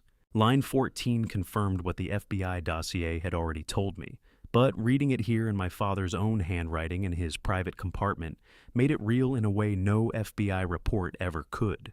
And at the bottom of the folder, the State Department letter I now recognized from Kowalski's file, the same document, but this time in Harold's own hand, not a government photocopy. The original, creased from decades of folding, the ink slightly faded, but every word still clear. Civilian cooperating witness. Operation Amber Wave, legally obtained diamonds, no criminal liability. I'd read it once in an FBI report and understood the facts.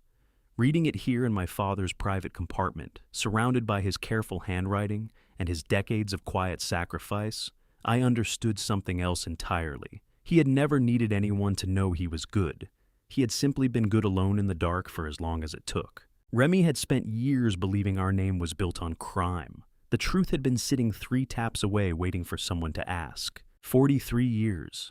He'd resented me for a legacy he'd been told was built on crime. Sinclair had whispered poison into his ear. Your grandfather was a smuggler, your family built on crime. And Remy had believed it because he'd never known the truth. Because my father had hidden the proof behind a false panel and taken the secret to his grave. I looked at the diamonds scattered across my bench. 17 stones that saved 17 lives, recast as poison in my son's mythology. 37 refugees given futures, Mihai Vance given a son who would grow up to become Marsden Sinclair.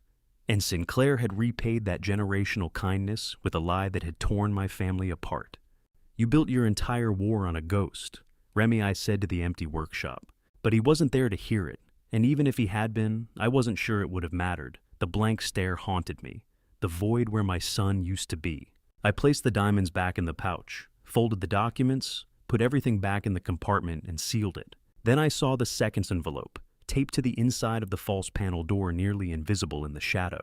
It was addressed in Opal's handwriting, open after USB. I drove home. day 13.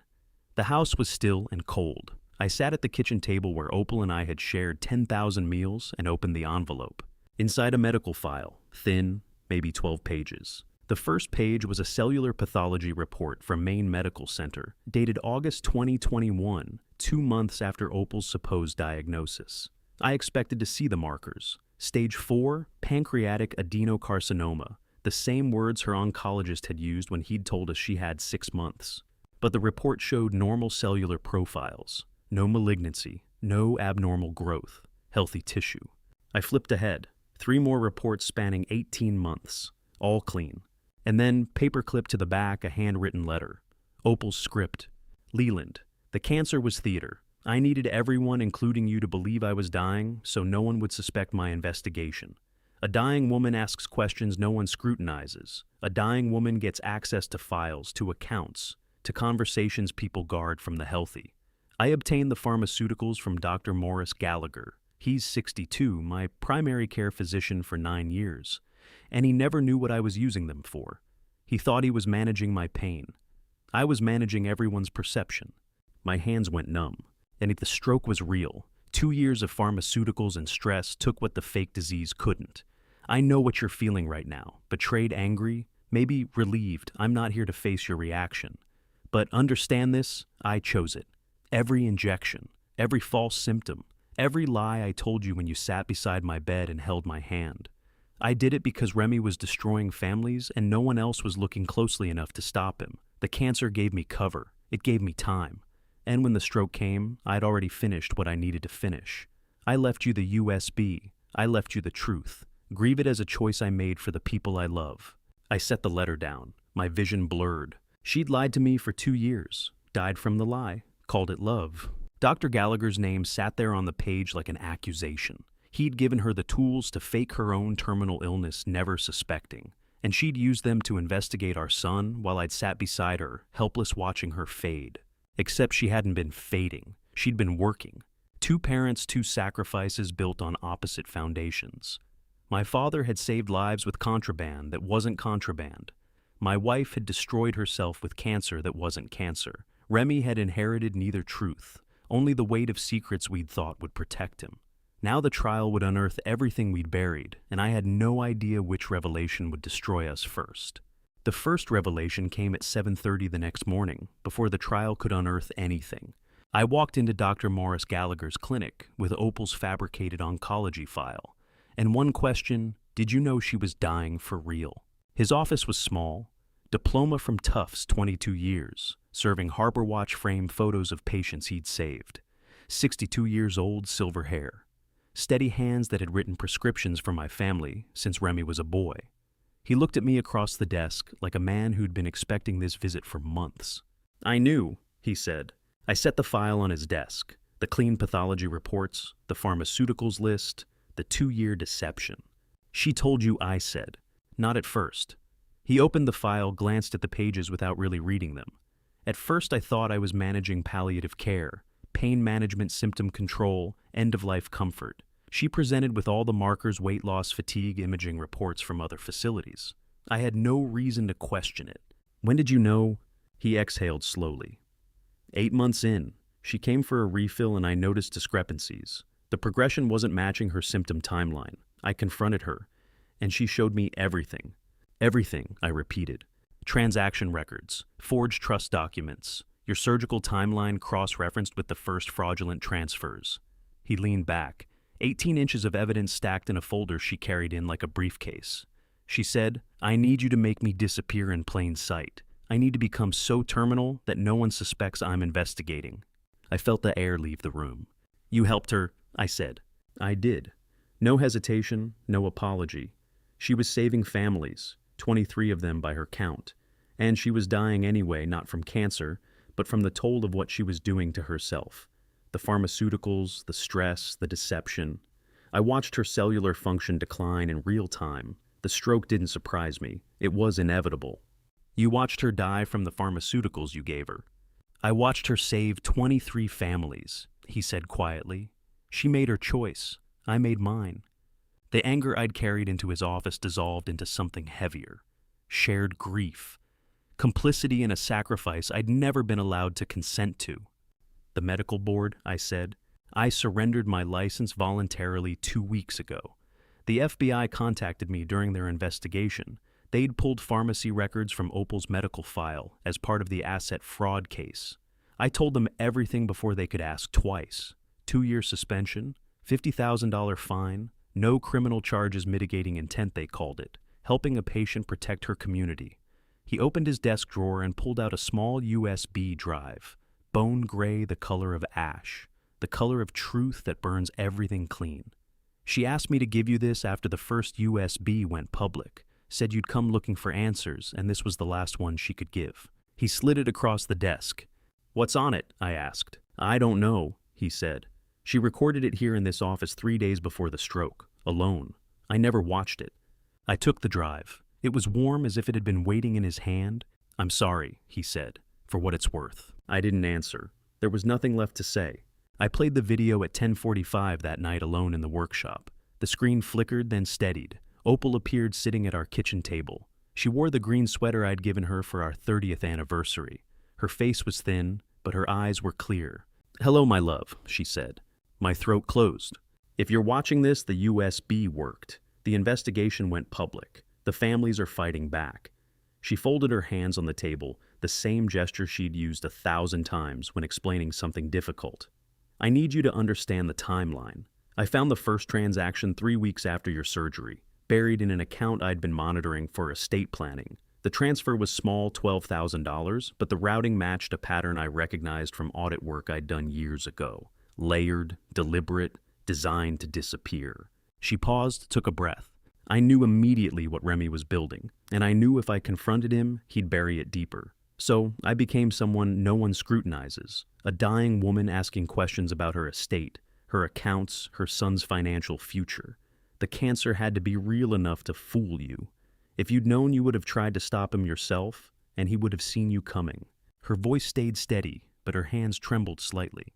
Dr. Gallagher discovered the deception 8 months in. I gave him the choice to walk away. He stayed.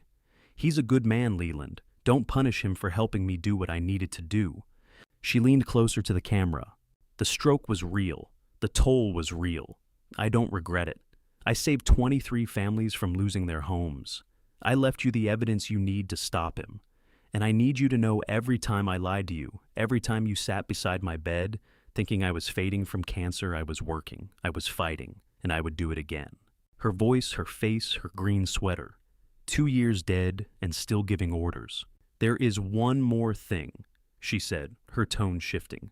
Hidden in the base of the photo album, a final page I never showed you. Open it when you're ready, not before. She smiled soft and sad. I love you, Leland. Now, go fix the clocks. The screen went black. I sat in the silence for a long time. Then I stood, walked to the workbench, and picked up the album. It sat where I'd left it weeks ago, hollow center already violated, USB already revealed. But Opal said, base not, hollow center. I flipped it over. The felt backing had a corner loose I'd never noticed. One more thing she'd hidden. One more truth she'd died protecting. I peeled the felt backing carefully, afraid it would disintegrate in my hands. The felt came away in one piece, and underneath, yellowed, torn at 3 corners, was the original album page I'd thought lost forever. The photograph was gone, removed years ago. But the page itself remained blank except for faint discoloration at the edges. I held it up to the pendant lamp. Nothing. Then I remembered my father's lessons. Invisible ink, lemon juice, oxidizes under heat. I retrieved the heat gun from the restoration bench used for softening old varnish, loosening frozen mechanisms. Set it to low, passed it slowly over the page. Brown writing appeared sentence by sentence in Opal's careful script. Check power of attorney against hospital admission codes from 2 years ago. You signed nothing. I kept heating. More words emerged. You were sedated, but Remy was in the house. My hands went cold. I set down the heat gun and pulled the hospital records from the drawer where I'd filed them months ago. Admission, October 12th, 2021, 6:15 a.m. Discharge, October 15th, 2021, 11 a.m. 72 hours under general anesthesia and post-surgical sedation for the valve replacement that had nearly killed me. Then I pulled the forged power of attorney documents, the ones Xiomara had used to create the fraudulent trusts. 14 signatures, all allegedly mine, all notarized, all dated within a 3-day window. October 12th through October 15th, 2021. Every signature, every document. 72 hours when I couldn't have signed my own name, much less complex legal instruments transferring fiduciary authority. The hospital log showed one visitor during that window, Remy Finch, son. October 13th, 2021, 2 p.m. to 8:30 p.m. 6.5 hours alone in the house while I lay unconscious 20 miles away. Opal had known. She'd cross-referenced the dates, confirmed the impossibility, and hidden the proof in oxidized ink on a page no one would think to heat. I wasn't a co-conspirator. I was a victim whose signature hand had been in a surgical recovery ward, while his son forged documents in the family workshop. The federal exposure evaporated. No criminal liability, no conspiracy charges. Just a father who'd been used while unconscious. I sat down heavily on the stool, the page still warm in my hands. Opal had given me exoneration from beyond the grave, one last gift I hadn't known I needed until the walls had already started closing in. 6 months passed between those discoveries, time enough for grief to harden into something I could carry to a witness stand. I taught financial literacy classes every Tuesday at the community center. 18 people, median age 63, learning to read trust documents and recognize red flags. I visited Remy once at the Cumberland County Jail. Sat across from him in silence for 20 minutes. He never spoke. Neither did I. I donated my father's Operation Amber Wave files to the State Museum. 17 diamonds, 37 refugee names, proof that some legacies are built on salvation rather than sin. And then, April 2024, the trial began. Cumberland County Superior Court, Portland, Courtroom 3, larger than I'd expected. Oak-paneled walls, high ceilings, gallery seats filled with reporters, families, and the curious. Judge Margaret Collins, presiding, the same judge who'd granted the temporary restraining order 6 months earlier. Her face was impassive, her gavel precise. The jury sat in 2 rows, 7 women, 5 men, median age 54. Faces I studied for signs of sympathy or judgment and found only attention.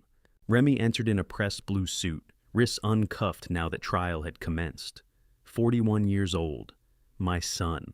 He walked past me without acknowledgement and sat beside Quentin Webb at the defense table. Vivian Hale sat 3 rows behind me, legal pad, open pen, ready.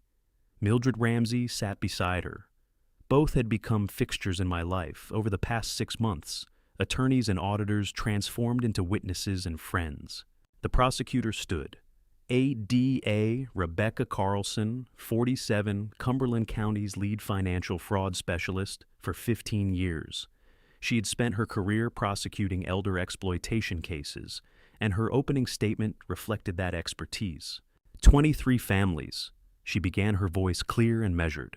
217 forged signatures, $15 million in fraudulent debt instruments. One man who knew exactly what he was building.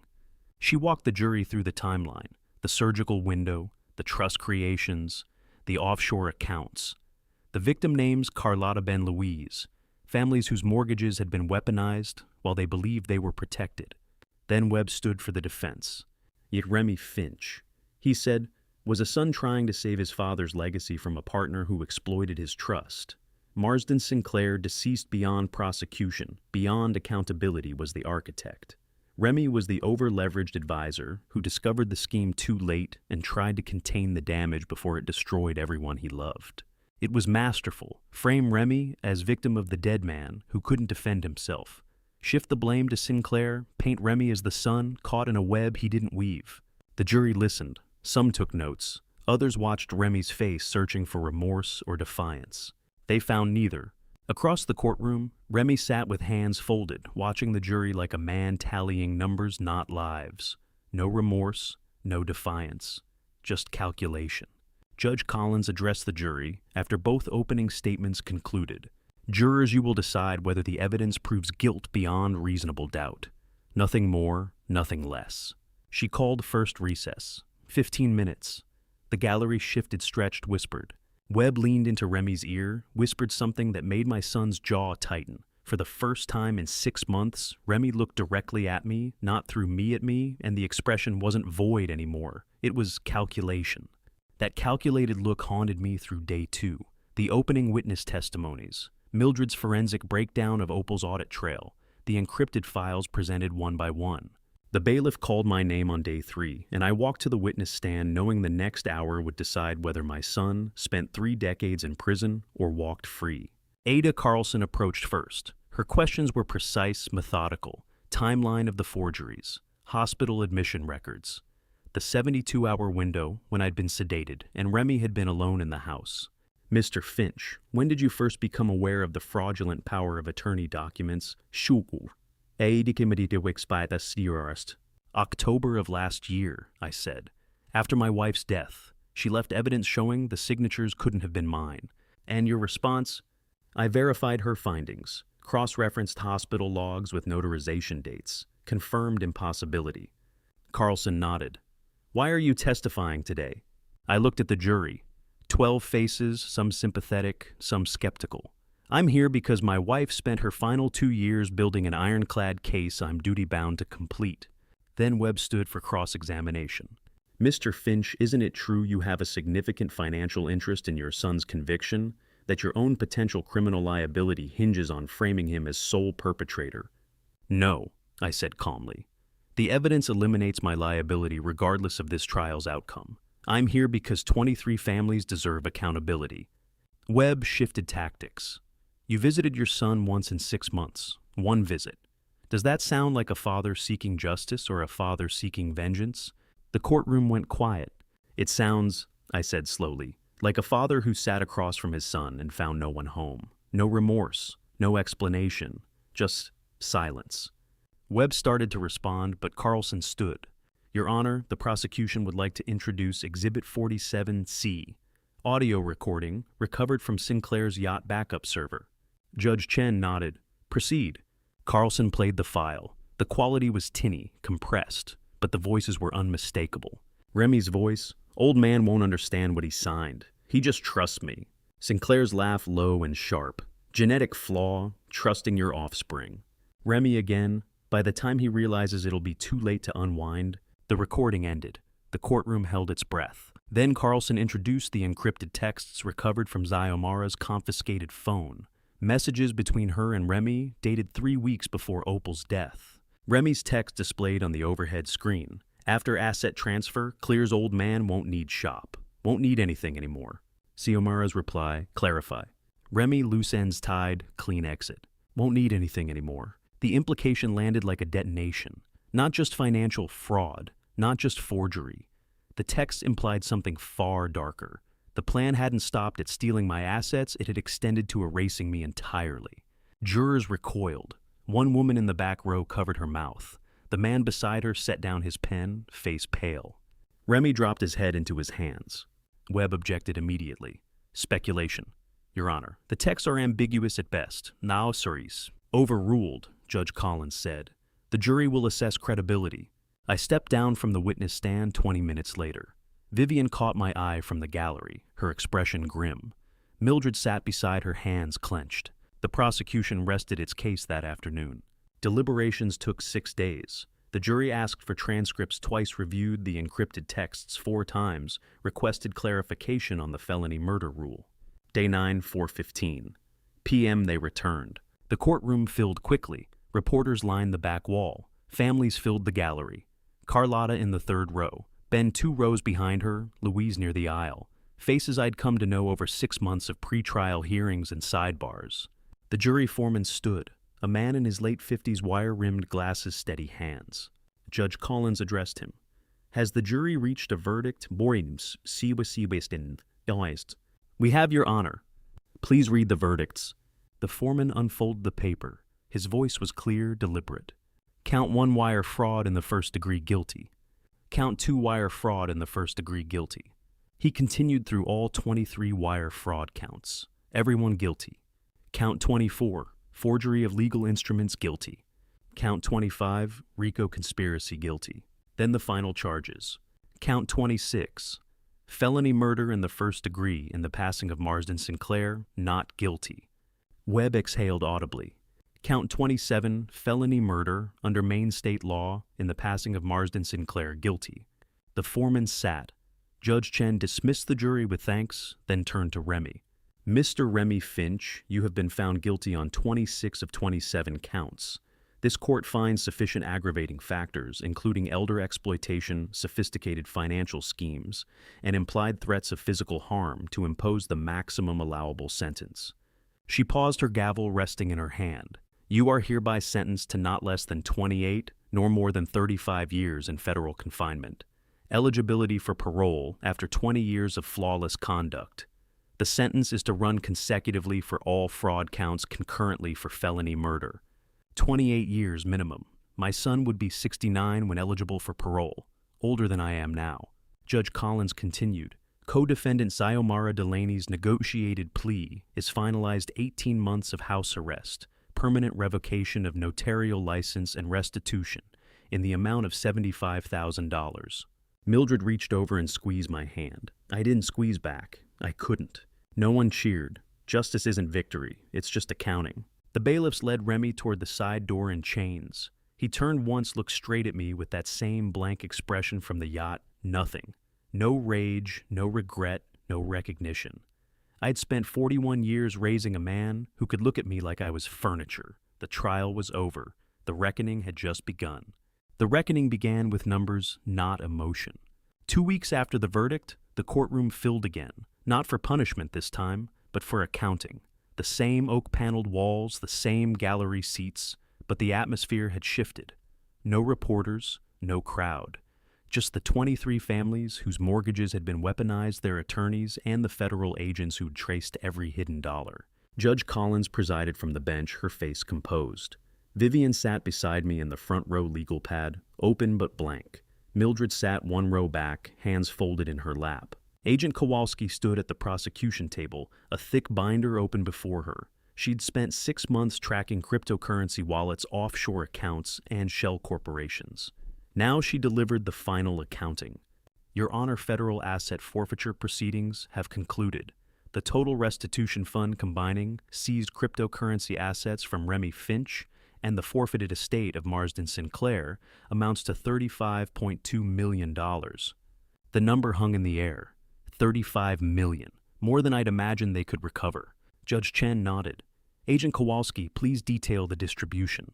Under the Mandatory Victims Restitution Act, every family on the victim list receives 100% principal restoration, plus applicable statutory interest calculated from the date of initial fraudulent transfer. This covers not only the stolen funds, but compensates for lost equity, missed investment opportunities, and documented financial harm. Kowalski turned to face the gallery. Remy Finch's cryptocurrency wallet yielded $4.2 million. Marsden Sinclair's seized estate, including the yacht at the Portland properties, and offshore accounts frozen during investigation, yielded $31 million. Combined, these assets exceed total victim losses by approximately $2.7 million. Vivian leaned toward me. Your wife built a case so tight they couldn't hide a single dollar, she whispered. Judge Chin consulted her notes. The court orders immediate payout to all 23 families under federal restitution guidelines. Several families will receive full debt discharge, resulting in permanent mortgage voiding and deed transfer to clear ownership. She read the names. Carlotta Mendez, $487,000, restored mortgage voided. Ben Ashford, $623,000, restored land cleared. Louise Tran, $891,000, restored estate debt-free. 23 families, $35 million. Numbers that used to mean ruin now meant restoration. I watched the families as their names were called. Some cried, others sat in stunned silence. A few nodded as if confirming calculations they had run privately for months. Judge Collins concluded the hearing 45 minutes later. The ledger is settled. This court is adjourned. The gavel fell sharp and final. Outside, the May air was warm. Spring had arrived, fully cherry blossoms along Congress Street, tourists returning to the waterfront, the city moving forward as cities do. I stood on the courthouse steps with Vivian and Mildred, watching families disperse to their cars. Some shook hands with Kowalski. Others walked in silence, processing the closure that money provides when justice can't. Mildred adjusted her coat. She'd worn the same gray wool throughout the trial, practical and unadorned. She looked tired but lighter, as if a weight she'd carried had finally been set down. I reached into my pocket and pulled out the pocket watch. Harold's watch. Gold casing, Roman numerals. Inscription on the back, HF, 1968, time well spent. My grandfather had given it to my father the year he'd started Operation Amber Wave, the year he'd begun saving refugees with diamonds that weren't contraband. I held it out to Mildred. Opal wanted you to have this, I said, for keeping the ledger. Mildred stared at the watch, then at me. I can't. Harold would have approved, I said. You did what he did, protected people, counted what mattered, made sure the accounts balanced. She took the watch, carefully turned it over, read the inscription. Her fingers traced the engraving. She did the hard part, Mildred said quietly. I just counted what she found. You spent 2 years making sure every number held up in court. You testified. You cross-referenced forensic trails while the rest of us were still processing shock. Opal knew what you'd do before you did it. That's why she chose you. Mildred slipped the watch into her coat pocket, patted it firmly. She said nothing, but she squeezed my hand once hard, the way Opal used to when words weren't sufficient. Vivian stood beside us, her expression soft. 3 generations, she said. Harold saved lives. Opal saved homes. Mildred saved the accounting. That's a legacy. 3 generations, 2 women, 1 legacy finally clean. The watch ticked in Mildred's pocket, time, moving forward, not just counting losses. We descended the courthouse steps together. Vivian peeled off first, heading to her firm to file permanent injunction paperwork. Mildred walked me to my truck, parked 3 blocks away near the harbor. What will you do now? She asked. Teach, I said. Financial literacy classes start next week at the community center. 18 people signed up, most of them victims who want to make sure this never happens to anyone else. Mildred nodded. Opal would like that. And you? Back to audits, she said. Boring, predictable corporate audits where the worst scandal is someone expensing personal coffee. She smiled faintly. I've had enough fraud to last a lifetime. We stood by the truck. The harbor stretched beyond us. Boats returning gulls circling the water, moving as it always had. Thank you, I said. For what? For believing Opal when no one else was looking. Mildred's hand went to her coat pocket where Harold's watch rested. She made it easy to believe, she said. The evidence was ironclad. She turned and walked back toward her car, the watch ticking against her ribs like a second heartbeat. I watched her go. 23 families had their homes back. Remy had 28 years minimum, the ledger balanced. But that night alone in the workshop, I'd still have to decide whether to open the drawer where I kept his childhood photos or seal it shut forever. That night, I opened the drawer. Childhood photos, report cards, the baseball glove I'd bought for his 10th birthday. I didn't seal it shut. I left it open and drove to Warren the next morning. The guard led me through 3 steel doors and a metal detector to the ballistic glass booth, where my son waited in orange behind 2 inches of reinforced polymer. Remy looked different, leaner. Gray creeping at his temples, visible even through the smudge partition. 41 years old, 2 months into a sentence that would stretch longer than he'd been alive. He sat with his hands folded on the metal table, posture rigid. I sat down on my side of the glass, picked up the phone receiver. He picked up his. You came, he said. His voice was flat, careful. I did. Why? I reached into my jacket and pulled out a white legal envelope. Placed it in the transfer slot, a small drawer built into the partition for passing documents. Pushed it through to his side. I brought something you should have seen 41 years ago, I said. Open it now or after I leave. He stared at the envelope. What is it? The truth about who you are. Either way, I've made my peace. Remy's jaw tightened. He picked up the envelope, turned it over. The state forensic lab seal was visible on the back, official, irrevocable. He opened it. Inside, a certified DNA paternity report, processed 3 weeks earlier at my request. 3 pages of genetic markers, allele, frequencies, probability calculations. He read the first page, then the second. His face went pale. I watched him process the numbers. The conclusion typed in clinical block letters at the bottom of page 3. 0 genetic markers. Mother, unknown, transient deceased, Portland General Hospital, February 1985. Father, unknown transient. Adoptive parents, Leland Harold Finch and Opal Marie Finch closed, adoption, finalized March 12, 1985. He set the report down slowly, hands shaking. "You're not my father," he said. "Biologically, no." The silence stretched. 30 seconds? A minute? The fluorescent lights hummed overhead. Somewhere in the corridor beyond, a steel door clanged shut. "You always knew?" he asked finally. "Your mother knew from the first hour," I said. "The adoption agency told us your biological mother had died from exposure complications 2 weeks after your birth. No family, no father listed. We signed papers agreeing never to disclose the adoption unless you asked directly." I never asked. "You never did." He picked up the report again, scanned it as if the words might change. "When did you find out?" 3 weeks ago, I said. "I requested the test after the trial. Needed to know if there was something genetic I'd missed. Some hereditary explanation for..." I gestured vaguely at the glass, the prison, the wreckage of our lives. "For all of this." "And..." "Nothing genetic," I said. "Just choices." Remy set down the phone, pressed his palms flat against the table. His shoulders rose and fell with controlled breathing. Then he picked up the phone again. "You could have left," he said, "after Mom died, after you found out. You could have walked away and never looked back." "I could have. But you're here." "I am. Why..." His voice cracked slightly. I leaned forward close enough to the glass that I could see my reflection overlapping his face. "Because you are my son," I said. "You always were. Biology doesn't make a father. 41 years of raising you, teaching you, loving you, that makes a father. And that's why what you did cut so deep.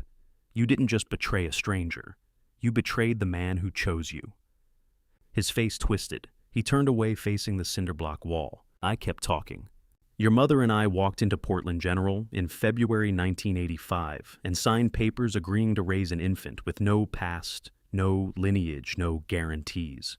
We didn't know if you'd be healthy or sick, easy or difficult, brilliant or struggling. We knew nothing except that you needed parents and we wanted to be them." His shoulders shook. "We chose you," I said. "Every day for 41 years we chose you, even when you hated the clocks, even when you resented the shop, even when you looked at me like I was an obstacle to overcome. We chose you."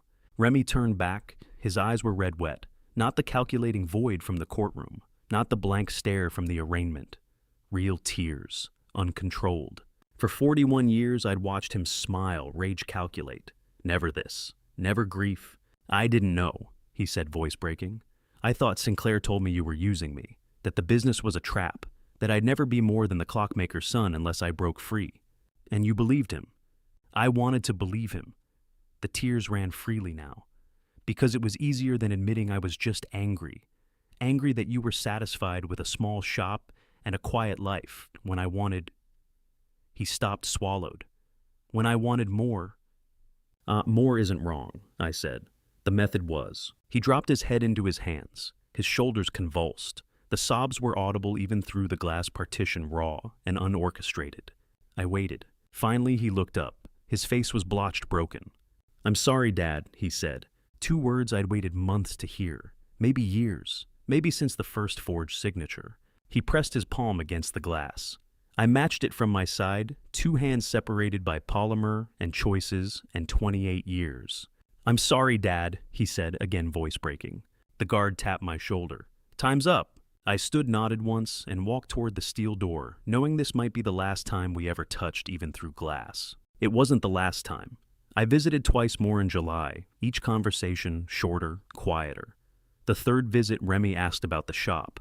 I told him it still kept time.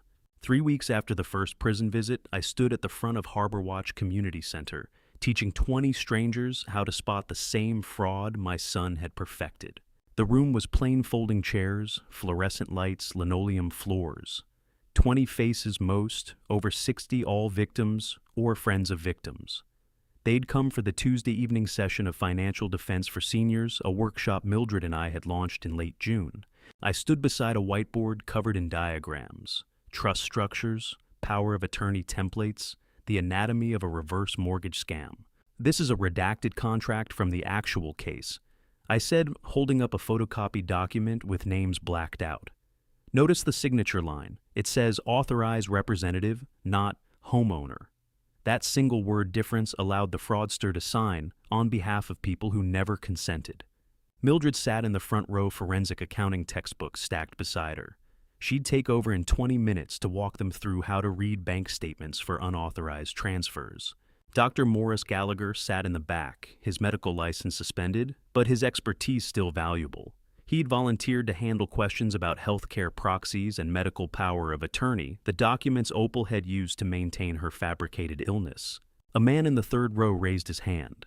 Carl Brennan, 61, local fisherman who'd lost his family's boat to one of Remy's fraudulent reverse mortgages. His weathered face carried the weight of 3 generations of fishing history, erased by forged paperwork. How are we supposed to trust anyone after this? Carl asked. Lawyers, accountants, even family. How do we know? The room went quiet. Everyone waited for my answer. You don't stop trusting, I said. You start reading fine print. Massive difference. Trust isn't blind faith. It's informed confidence. You trust people who show you the math, explain the clauses, answer questions without impatience. The moment someone rushes you or says, just sign here, that's when you stop. Carl nodded slowly. Others took notes. Teaching them to read fine print felt like teaching them to hear counterfeit ticking, same skill, different danger.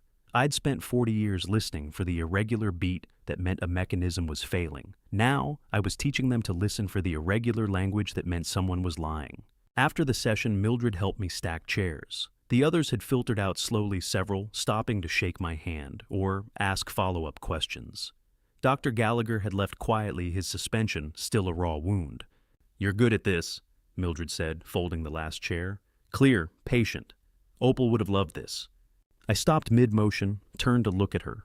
She'd be front row correcting your syntax, Mildred added, smiling faintly. I smiled, genuinely. For the first time in 8 months, something that wasn't grief or duty or mechanical courtesy. A real smile at the thought of Opal arguing grammar during financial literacy hour. Mildred noticed, said nothing. Just patted my shoulder and carried the folded chairs to the storage closet. 2 weeks later, mid-July, I drove to Augusta with a velvet pouch in the passenger's seat. Maine State Museum occupied a limestone building near the Capitol. Classical columns, marble steps. The weight of history made architectural. I'd called ahead, scheduled the appointment, brought every document my father had hidden for 46 years. Dr. James Calloway met me in the administrative offices. 58 Maine State Archivist specialist in Cold War civilian cooperation records. He wore wire-rimmed glasses and a burgundy bow tie, his office lined floor to ceiling with archival boxes. Mr. Finch, he said, shaking my hand. I reviewed the preliminary materials you sent. Operation Amber Wave. Fascinating case. Very few civilian witness files from that era survived intact. I set the velvet pouch on his desk, opened it carefully. 17 uncut diamonds spilled onto the blotter, pale and rough, exactly as they'd been when my father had placed them in the hidden compartment in 1973. Calloway examined them with a jeweler's loupe, then set it down and opened the folder I'd brought. Transaction receipts from Canadian Arctic mines, the Refugee Assistance Ledger, the 1973 State Department letter confirming Harold Finch as civilian cooperating witness. Your father's service to Operation Amber Wave is now part of permanent federal historical record, Calloway said. The Department of Justice has authorized a commendation certificate for his file. He pulled a document from his desk drawer. Heavy parchment gold embossed seal official letterhead from the United States Department of Justice. Certificate of Historical Commendation. Awarded to Harold Finch, Civilian Cooperating Witness Operation, Amber Wave, 1968 to 1973, in recognition of material assistance provided to federal investigation and humanitarian contribution to refugee protection efforts. Signed, Deputy Director, Historical Records Division. He wanted these donated 50 years ago, I said quietly. I'm just finishing what he started. Calloway slid the certificate across the desk. The diamonds will be displayed in our Cold War exhibit. The files will be archived under federal civilian cooperation records. Your father's name is officially honored. Family name completely cleansed. Harold Finch, not smuggler, not criminal. Decorated witness, protector of refugees. Exactly what he'd been all along. I drove back to Harbor Watch with the certificate in a protective sleeve on the passenger seat, parked behind the shop, walked through the workshop to the 1904 regulator. 3 taps, quarter turn counterclockwise. The false panel opened. The compartment was empty now. No diamonds, no documents, just dust and felt lining and the ghost of 46 years' worth of family secrets. I placed the certificate inside, slid the panel closed. The panel clicked shut. Empty vault, full closure. That night, cleaning the workshop, I found the last unopened envelope from Opal, postmarked 3 days before, her stroke addressed in her hand, "Open when you're ready to forgive him." I wasn't sure I ever would be. I waited 3 months to open it, left it on the workbench where I could see it every day but never had to touch it. Forgiveness felt like something I'd need to grow into, not force. 1 year to the day after her memorial, I stood at Opal's headstone with white chrysanthemums in both hands and a report she'd never hear but deserved to know. The coastal cemetery overlooked Harbor Watch Harbor, salt air mixing with the scent of fresh flowers left by other mourners. October had turned the trees amber and gold, the same colors that had framed her memorial service 12 months earlier. Her headstone was simple gray granite, no flourishes, no sentiment beyond the facts. I knelt and placed the chrysanthemums, her favorite, against the base of the stone. White petals green, stems the kind she'd kept in a vase on the kitchen table every week for 30 years. 23 families kept their homes, I said quietly. Every dollar you documented came back to them. Full restitution plus interest. Several walked away debt-free for the first time in their lives. The wind off the harbor carried the sound of gulls and distant boat engines. I traced her name with my finger. Opal Marie, Finch beloved wife, 1962 to 2023. Remy's serving his term, 28 to 35 years. He broke down at the prison visit. First real tears I'd seen from him in 41 years. I don't know if it was remorse or just understanding what he'd lost. Maybe both. A sailboat passed in the distance, white canvas against blue water. The shop's still open, Tuesday and Thursday by appointment, Saturday mornings for walk-ins. I'm teaching classes now, financial literacy, fraud prevention. Mildred co-teaches. Dr. Gallagher volunteers when his suspension allows.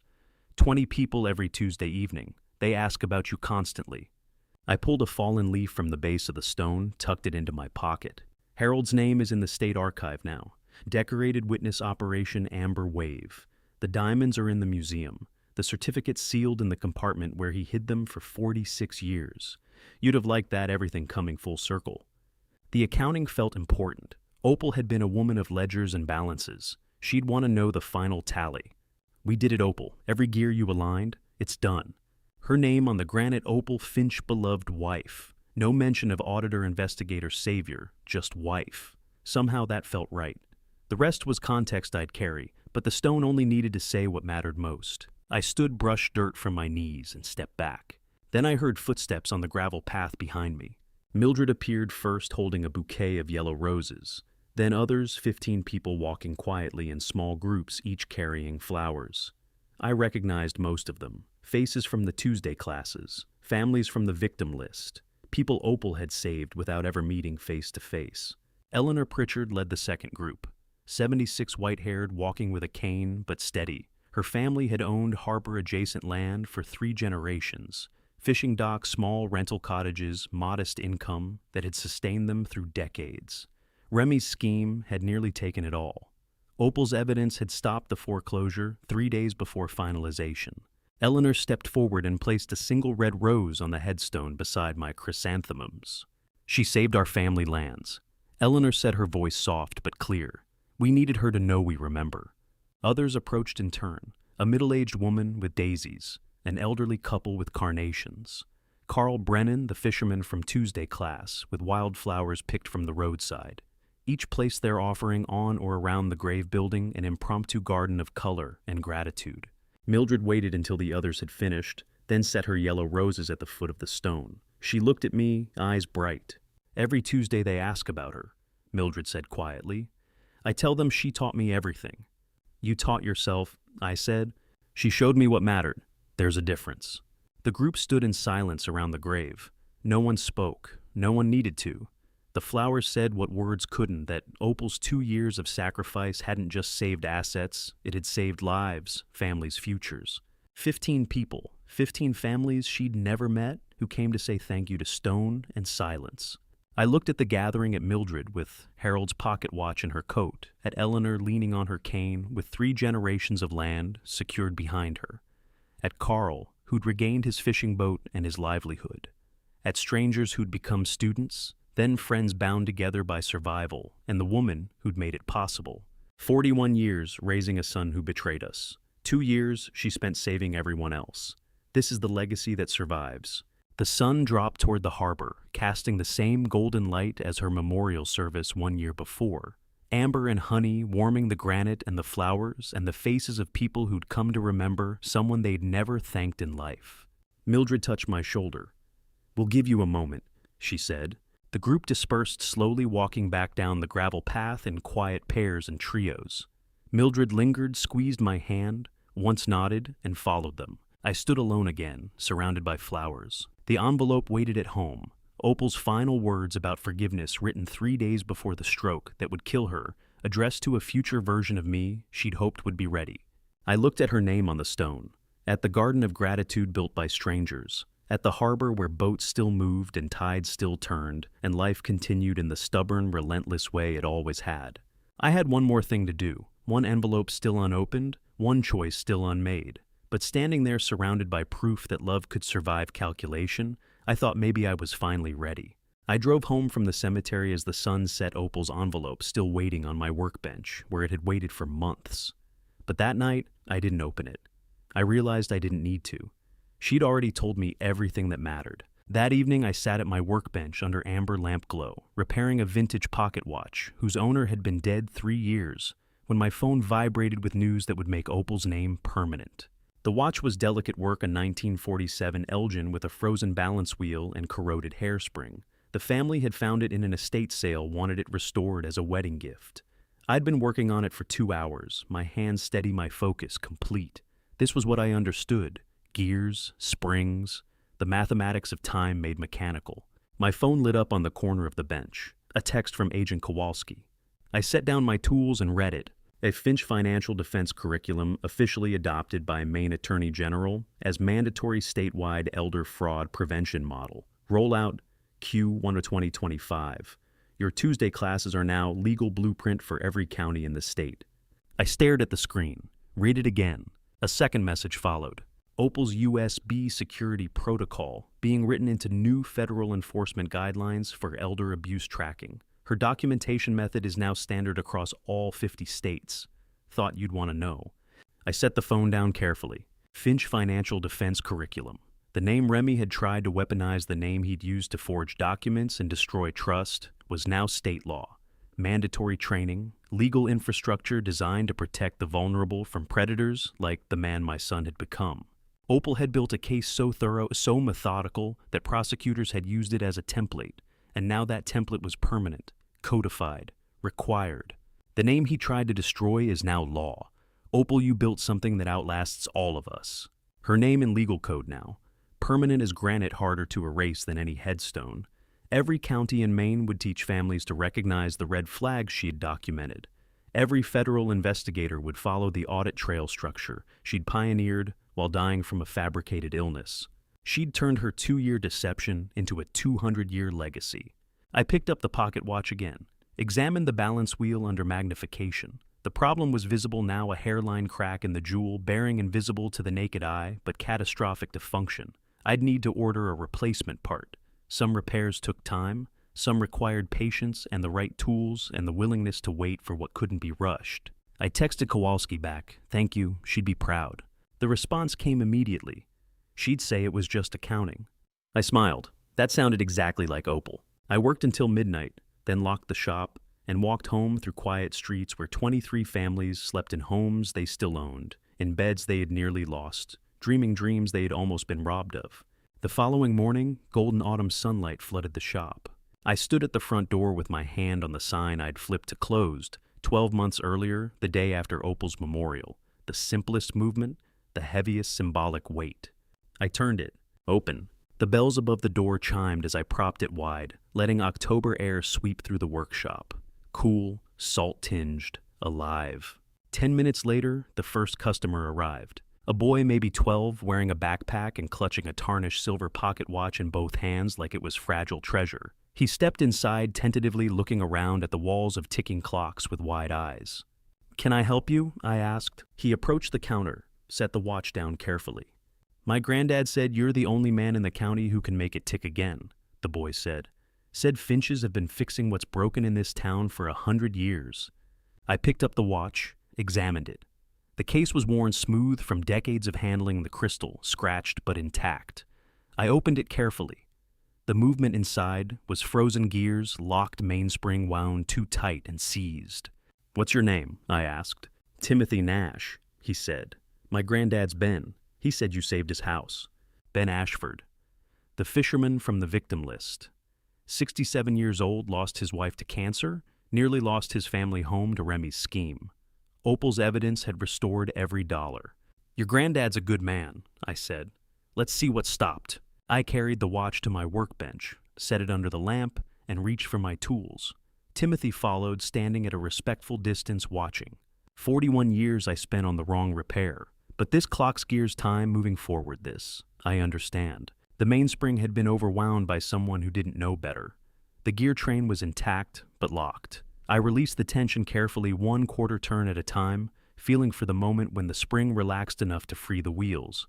The boy's watch had stopped at 3:47, same time Opal's pulse had. I wound the crown gently. It ticked. The sound filled the workshop, steady, mechanical, alive. Timothy's face lit up. "It works," he said. "It does," I said. "Needs cleaning and a new crystal, but the heart's sound. Come back Tuesday. I'll have it ready." "How much?" "Tell your granddad we're even," I said. Timothy took the watch, carefully cradled it, like the heirloom it was, and walked toward the door. He paused at the threshold. "Thank you," he said.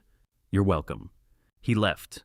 The bells chimed. The door swung shut. Through the window, harbor fog rolled in off the Atlantic, the same as every October morning for 100 years. Clocks ticked on every wall, their rhythms overlapping into something close to harmony. I bent over the bench loop, to eye listening for the sound of something broken coming back to life. It always does, given time and careful hands. And to you listening to my story, remember this: the people closest to you can carry secrets that change everything. I spent 41 years teaching my son about honesty and precision. I thought trust was built through showing up, working side by side, keeping your word. But I missed the signs. I missed the distance growing between us. I didn't see that he resented the values I tried to instill. Don't make my mistake, don't assume love alone prevents betrayal. What I've learned is, this family betrayal doesn't happen overnight. It grows in silence and unspoken resentments in the gap between what we teach and what they choose. My wife saw what I couldn't see. I believe God gave her those 2 years, painful as they were, to protect families I didn't even know needed protecting. When you face family betrayal, the lesson isn't to distrust everyone. It's that vigilance and love aren't opposites. Sometimes the most loving thing is asking hard questions even when it's family. I'd like to hear from you. Have you experienced family betrayal like this trust broken by someone close? Leave a comment and share your thoughts. If this story resonated, please share it with someone who needs to hear it. And if you'd like more stories like this, subscribe to Revenge Dad. Your support means everything. Thank you for staying until the very end. I know this wasn't easy to hear. Just a reminder, some details have been fictionalized for storytelling purposes, but the lessons remain true. What matters most is what you take from this and apply to your own life. Take care of yourself.